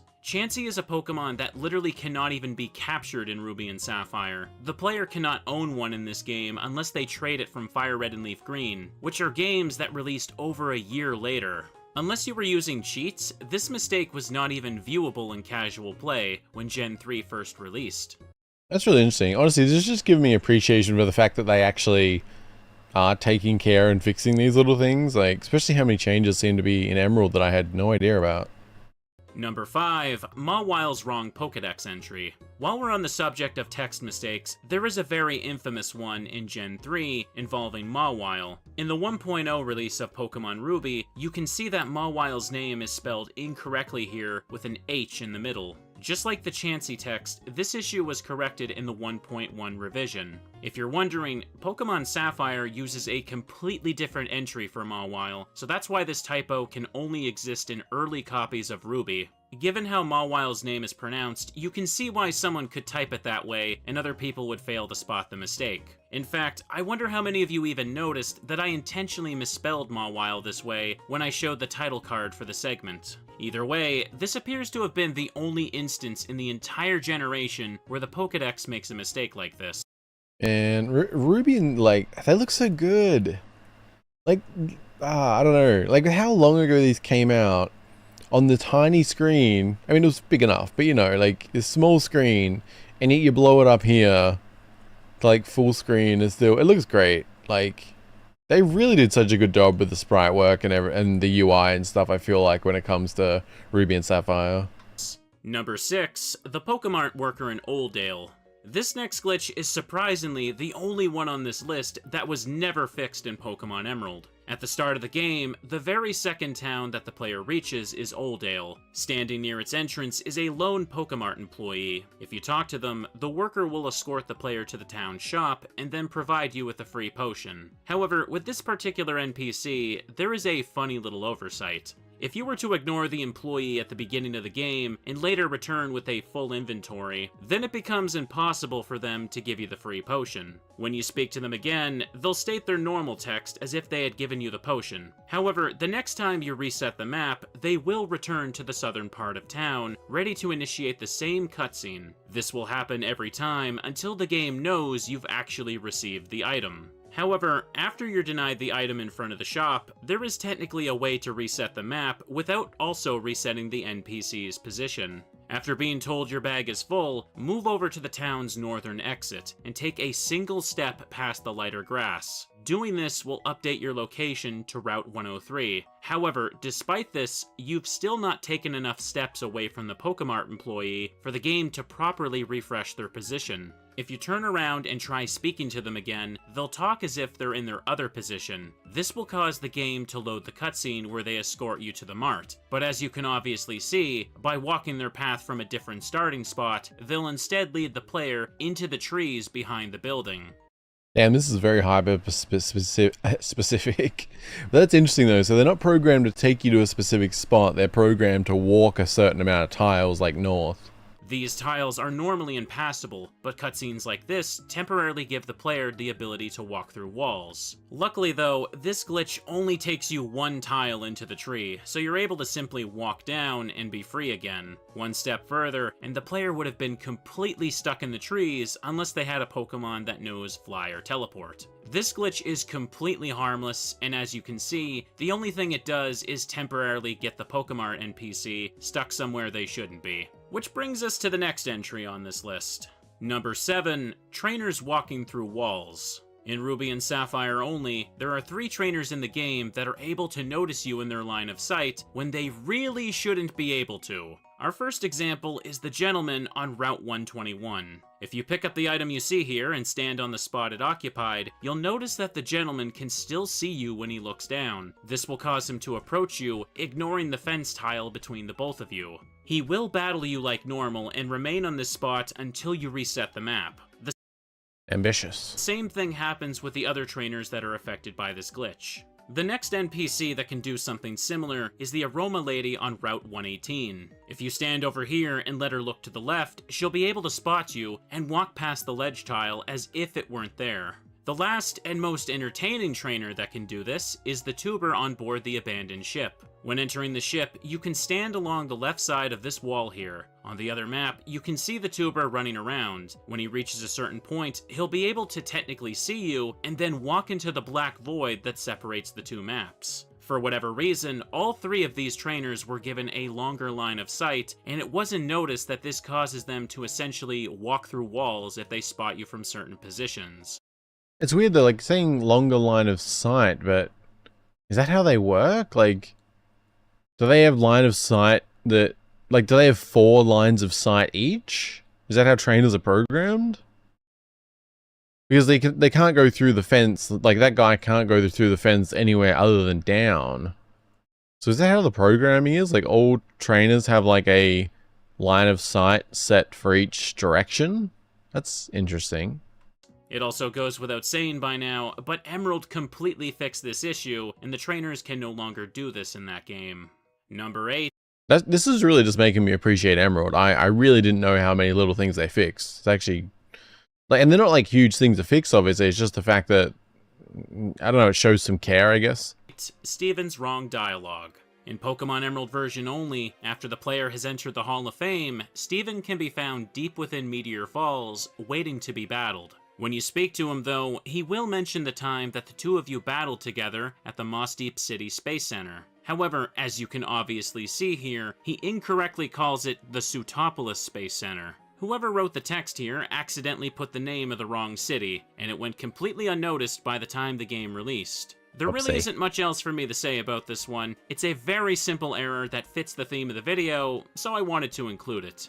Something I should say, though, is that I'm not sure if this mistake exists in other language versions of the game. If you happen to be familiar with this, or have played any other translations for Emerald, feel free to tell us in the comments what Steven says here. Number 9, meeting Pokemon in Celadon City. So this video is both making me want to fix up my Pokemon bank before I finally lose them, because that would really suck. And at the same time, I really should continue Pokemon Platinum, huh?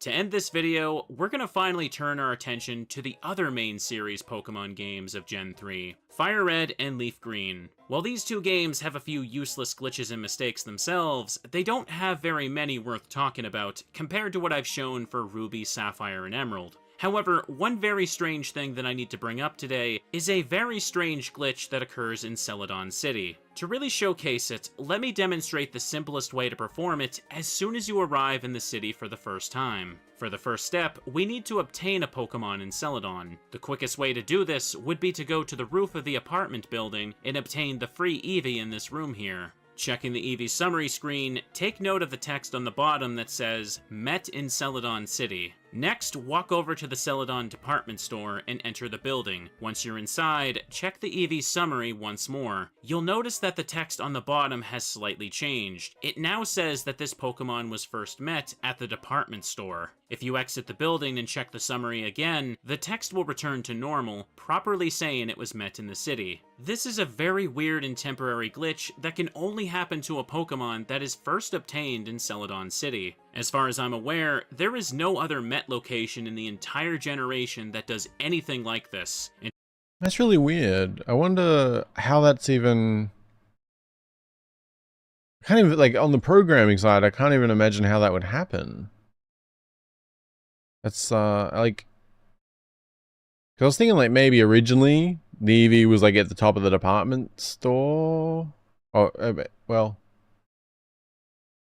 No, that's actually really weird. To be honest, I don't fully understand why this even happens either. Yeah. It's also worth noting that this glitch can be done in the opposite way as well. If you were to take a Pokemon egg into the department store and then let it hatch inside, its hatch location will be displayed as here. But as soon as you step outside, or even go into other areas outside of the city, the game will change the summary text saying that it was hatched in the city instead. Overall, the glitch is pretty harmless. Odds are, most of you watching have probably activated this multiple times without even realizing it. That's so weird though. Like, most of these glitches I can, like, understand on the programming side. Like, how it would come to be. This one's really weird though. With that said, we've reached the end of this little video. I hope you all enjoyed watching, and hopefully you learned something about these games that you've never heard of before. If you want to see more of me, I have a lot more videos in the works, and I'm looking forward to finally sharing them with all of you. I'm also a VTuber now, and upload my streams to my other channel, so you can look at that if you also feel like it. My name is Picaspri, and thanks for watching. Picaspri. Okay, I need to remember that, because I said Pika Spray. Picaspri. Because I was noticing the name they have in the game is Aspray. Picaspri. Picaspri. Okay, not Pika Spray. My bad, my bad. I have been familiar with their channel, I just never actually heard the name before, because I'm subscribed to... I'm in incognito, so it doesn't show at the moment. But I am subscribed to both... Picaspri Blue and Picaspri Yellow. Yeah. That was a good video, honestly. It's just made me, like, appreciate the where's the good spot? Okay. Yeah, honestly, it's just made me appreciate Emerald more, I think. Like, seeing how many little things they actually fixed. Like, it shows that they had, like, in the pipeline, like, people who were actually paying attention to these bugs getting reported or shown. And they were actually fixing even, like, very little things. So that's actually really cool to see. Like, I had no idea that happened. I also had no idea that Emerald changed some of the gym layouts. Because, like I said, I played Ruby for hundreds of hours somehow. I don't even know how I did that. But, yeah, only a small portion of it was with the gyms. So there was literally hundreds of hours of me playing, which I don't even know how I played for that long, but I did. Somehow. I think there was quite a few hours trying to catch a Feebas. I remember that. But yeah, there was so many gameplay hours between me doing gyms in Ruby versus gyms in Emerald way later, so I had no idea. But damn, man, I really need to transfer my Pokemon Bank to Pokemon Home.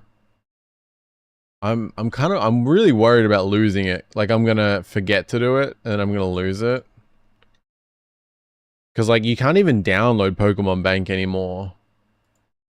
Like, if you've got Pokemon Bank, you can access it. But, yeah. I don't know what the current, like, status of it is. Yeah, the successor to Pokemon Bank is Pokemon Home, with Pokemon transferred to Home being unable to return to Bank. Pokemon Bank continues to work after Nintendo ceased support for online activity to the Nintendo 3DS, but is unclear for how much longer the support may last. Like, that's the, yeah. So you can't actually download it. I think, yeah,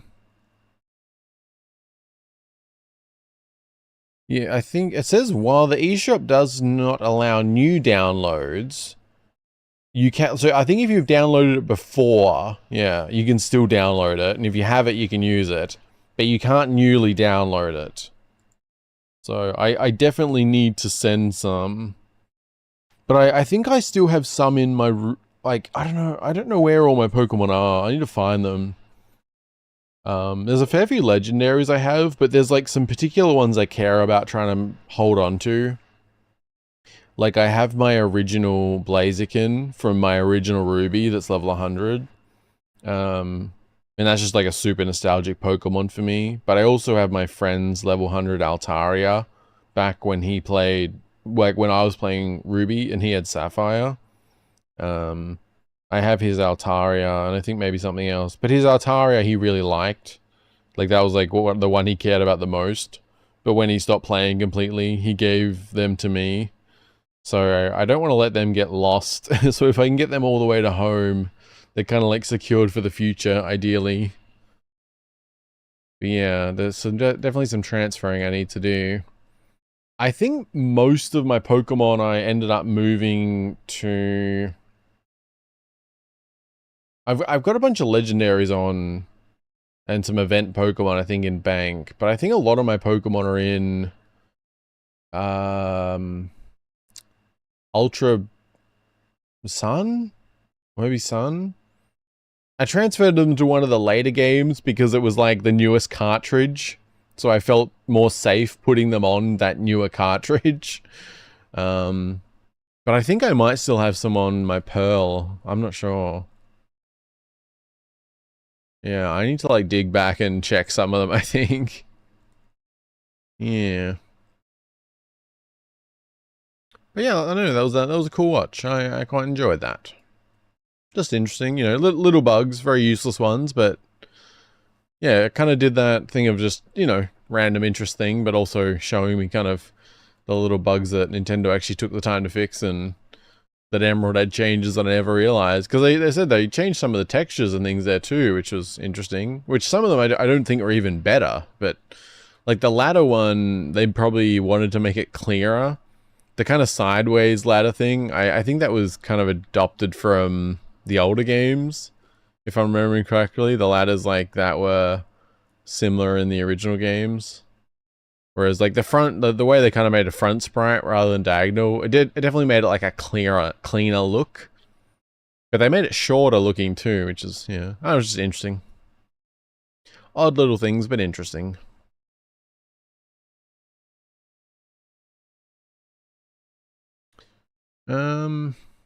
Other than that, I don't quite know what I want to do, honestly. I'm mixed between wrapping up and recording, cause how am I yawning? I've had 2 coffees and 2 energy drinks. Jesus Christ. Yeah, I'm leaning between wrapping up and recording because there's some things I want to record that I could do live. But it is also 10:20, but if I'm recording, it takes up time anyway. But I may just want to do that this afternoon. I'm still trying to get through like a lot of editing at the moment. Yeah.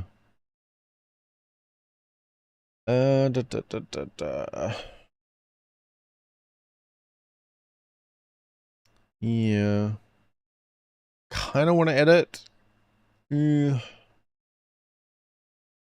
really want to get some stuff uploaded. I have way too many things to edit, man. It's gotten a little insane. And my SSD is full because I have so many streams sitting there that I've recorded to edit. Like sitting at 48 gig out of a terabyte. Because my More Mana folder contains like 5 video nights, the 2 horror nights, the morning mix one I called, that variety night. I've also been and this goes back way too long. I have like that Mana's Christmas Horror Night extravaganza that we did in 2023. I'd been meaning to cut that up too because it was a whole bunch of videos, potentially. And I am getting ahead. It's just been there's just a lot of things. Yeah.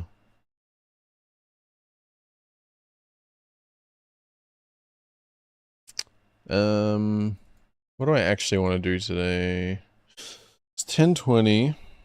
I want to sleep at 6:30, hopefully. Which is gonna be awkward because I woke up late. I think I have some pills. Yeah, I can take sleeping tablets. That'll help. The worst thing about, like, I have some sleeping tablets that are actually pretty effective for me, which is surprising. But the less I use them, the more effective they are. Like, even on 2 or 3 nights in a row, the effectiveness drops. But if I have them, like, once in a week, they're actually really good at getting me drowsy.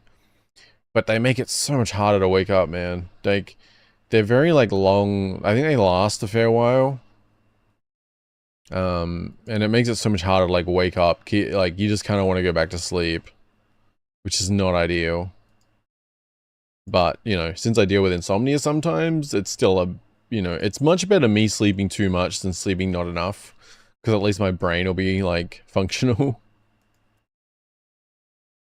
Yeah.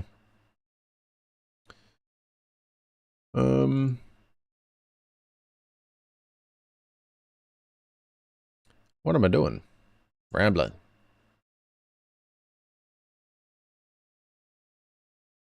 I can't even remember what I was working on. What was the last stream we did?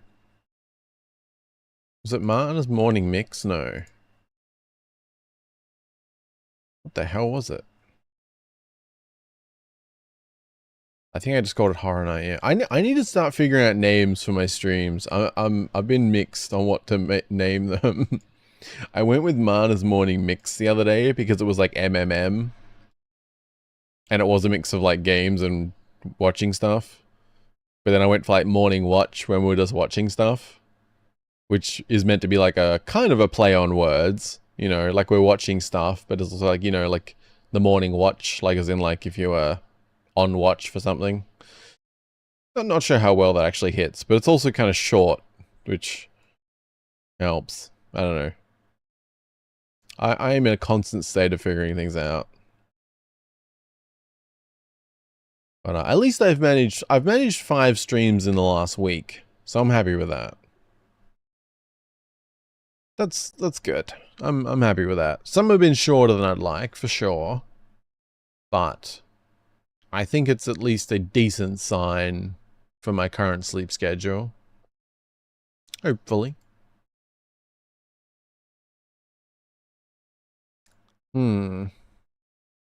Yeah, okay, I'm just doing a ramble finish here, but I think we might wrap up here, guys. I think I'm better off to split things up, honestly. I'm planning to cut up the Horror Night we did yesterday.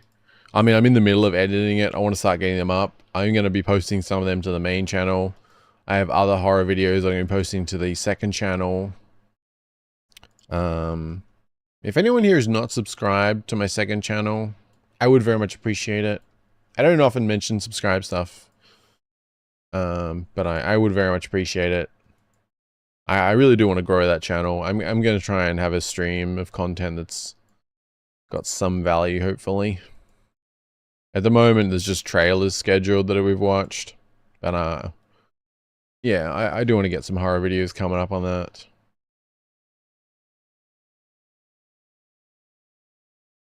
And I do have a couple things I want to record today, but I think I'm going to do them in the afternoon. I'm still thinking of trying the whole live Let's Play recording thing, which would essentially be a very specific stream that is like, I'll be doing my intros, I'll be doing everything, like, I'll be doing like just a regular Let's Play. I'll just do them live. and then chatting can be in between, but I most likely won't chat while recording, because it'll be, yeah, it'll more just be, I'm recording a Let's Play. If anyone's around and wants to hang out, it'll be live. And then I'll unlist it afterwards, so it can still be watched, but it won't show on the channel. And then, yeah, the videos will be for the main channel, so it'll be just be if you want to watch me record live, basically.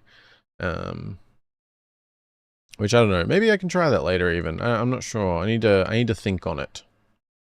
Because it definitely feels weird, like, because I don't want to not chat. But it's also not meant to be a regular stream. It would be intended as just being like, hey, if you want to hang out, I'm recording some Let's Plays kind of thing.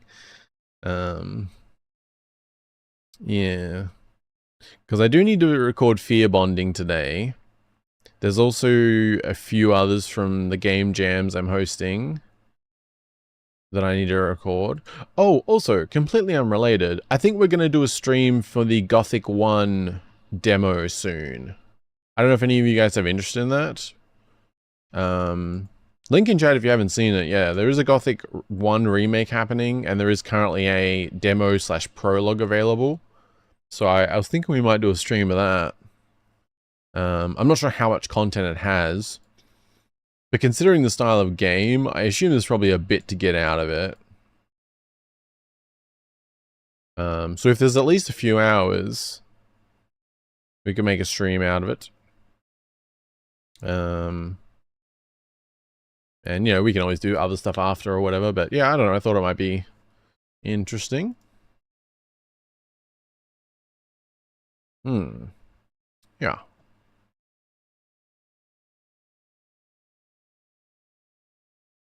Yeah, I do have a few things I want to record, but we shall see. Did we play Static Dread, or did we not get to that? No, we didn't, did we? I don't know if I want to play that yet, but it looks interesting. Fear Bonding I need to play before I can turn my Steam on, though. And then I can actually download things. Because, yeah, I requested a few keys recently. I haven't been doing that lately, but I did specifically for some horror games. As I said, I was successful on 3 so far, so... And one of them is actually... So, one of the things I got... some of you guys may have seen it, depending if you watch my regular videos. It's called Tales of the Forgotten. And it's actually a group of 3 games. And 2 of them I've played before. But they apparently are like enhanced and new endings and stuff. Yeah, one of the games is Mirror Mirror, and the other is Laundry Night. And then there's also Unfinished Business, which that one's exclusive to the 3. But apparently Laundry Night now has like another end. And I think Mirror Mirror is expanded or has another end or something, so... Yeah, it's actually a pack of like 3 games called, yeah, Tales of the Forgotten. It comes out March 29, but I already have access to it. And there was no embargo or anything listed, so I'm a little confused on that. I don't know if I can play it now or... Because yeah, there was no other info. I was just given the key. So it's not out for like 2 weeks, but... yeah. I'm just scrolling now. I don't think that, yeah, there's no like embargo or anything. There's nothing listed. So, yeah. Usually there would be something, but I guess I can already play it? I'm not sure. It's a little odd. As for the Unholy Priest...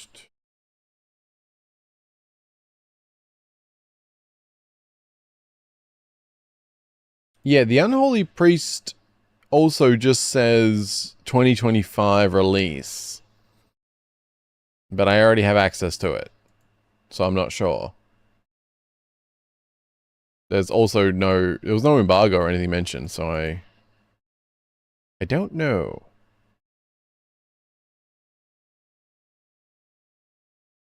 A little confused on that one.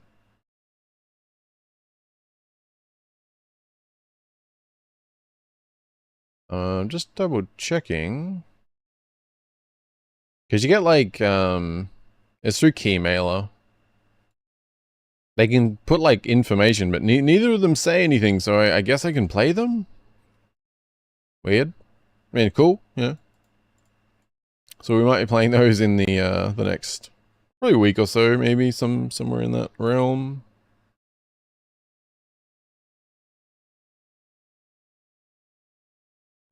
I requested a few others. We'll see if we get them. You know, they're all just horror games I figured we could play. I thought there was one more, but I can't see it now. I don't know. Yeah, anyway. Gonna wrap up, guys. I'm just rambling here. Oh, also, last thing. I don't know if any of you guys remembered it. It's from like, it was like quite a while ago in 2023. But I really enjoyed Folklands, and it's coming out soon. So link in chat if anyone has interest. Kind of looks like it's got a bit of a original Age of Empires kind of vibe, but it's like more settlement builder kind of thing, city builder. It's coming to early access in like 11 days, and I really enjoyed the demo way back, so just throwing that out there for anyone interested, because very cool, very cool. Yeah. I think that is all my ramblings done. So thank you all for being here. I really appreciate it. Be well. Have a good rest of your day. All the good things. Discord exists. Other stuff. Thanks for streaming. Have a good one. I'm getting ready to watch sumo. Okay. Hope you enjoy. Yeah, thank you for being here, Kelly. I appreciate it. Hope you have a good rest of your day. Yeah, I'll definitely try and do a better job keeping up with showcases. Because I think it would be good to watch more of them live. I did find one website that seemed really good for keeping up with them. But obviously that requires checking said website. That definitely helps.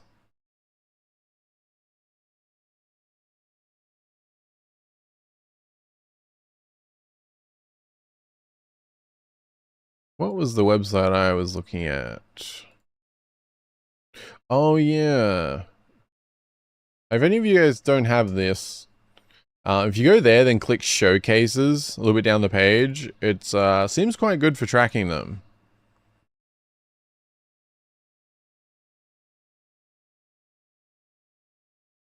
Like, it showed the Humble Games one, for example.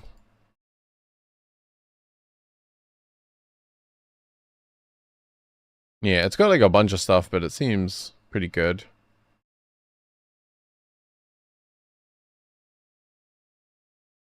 Like, there is an Indie Live Expo on April 13. Galaxy's Gaming Showcase on April 17. Mixed Spring Showcase, March 17. I don't know what that is, but that's in a few days.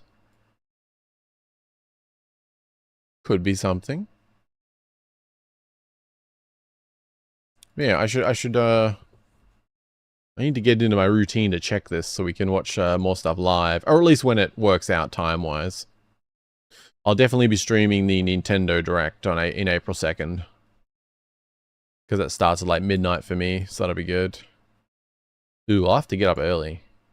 I hadn't thought about that. It'll be fine. Okay. Be well, everyone. Have a good rest of your day. I will... Oh, yeah. I mean, unless I really screw up, we might do something else. But as long as I can start before, like... 3:30, 4 o'clock would probably be the latest I'd want to start. As long as I can pull that off, we'll be playing Fear and Hunger tomorrow night.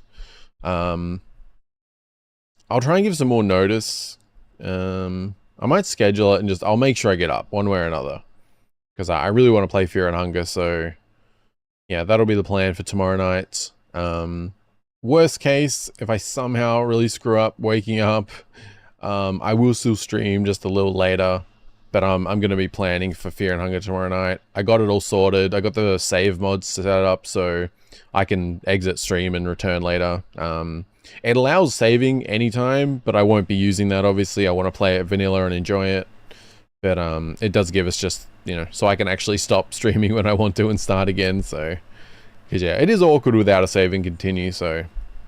That'll be good, but as I said, I won't be using it for the actual game, but... Yeah. And now my rambles are probably actually done. I'm going to go get some lunch. Be well, everyone. Have a good rest of your day.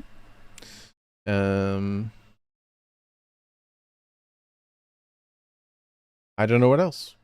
Thank you to anyone who's been lurking. I appreciate it. Be well. Have a good rest of your day. And I'll talk to you guys soon. Bye-bye.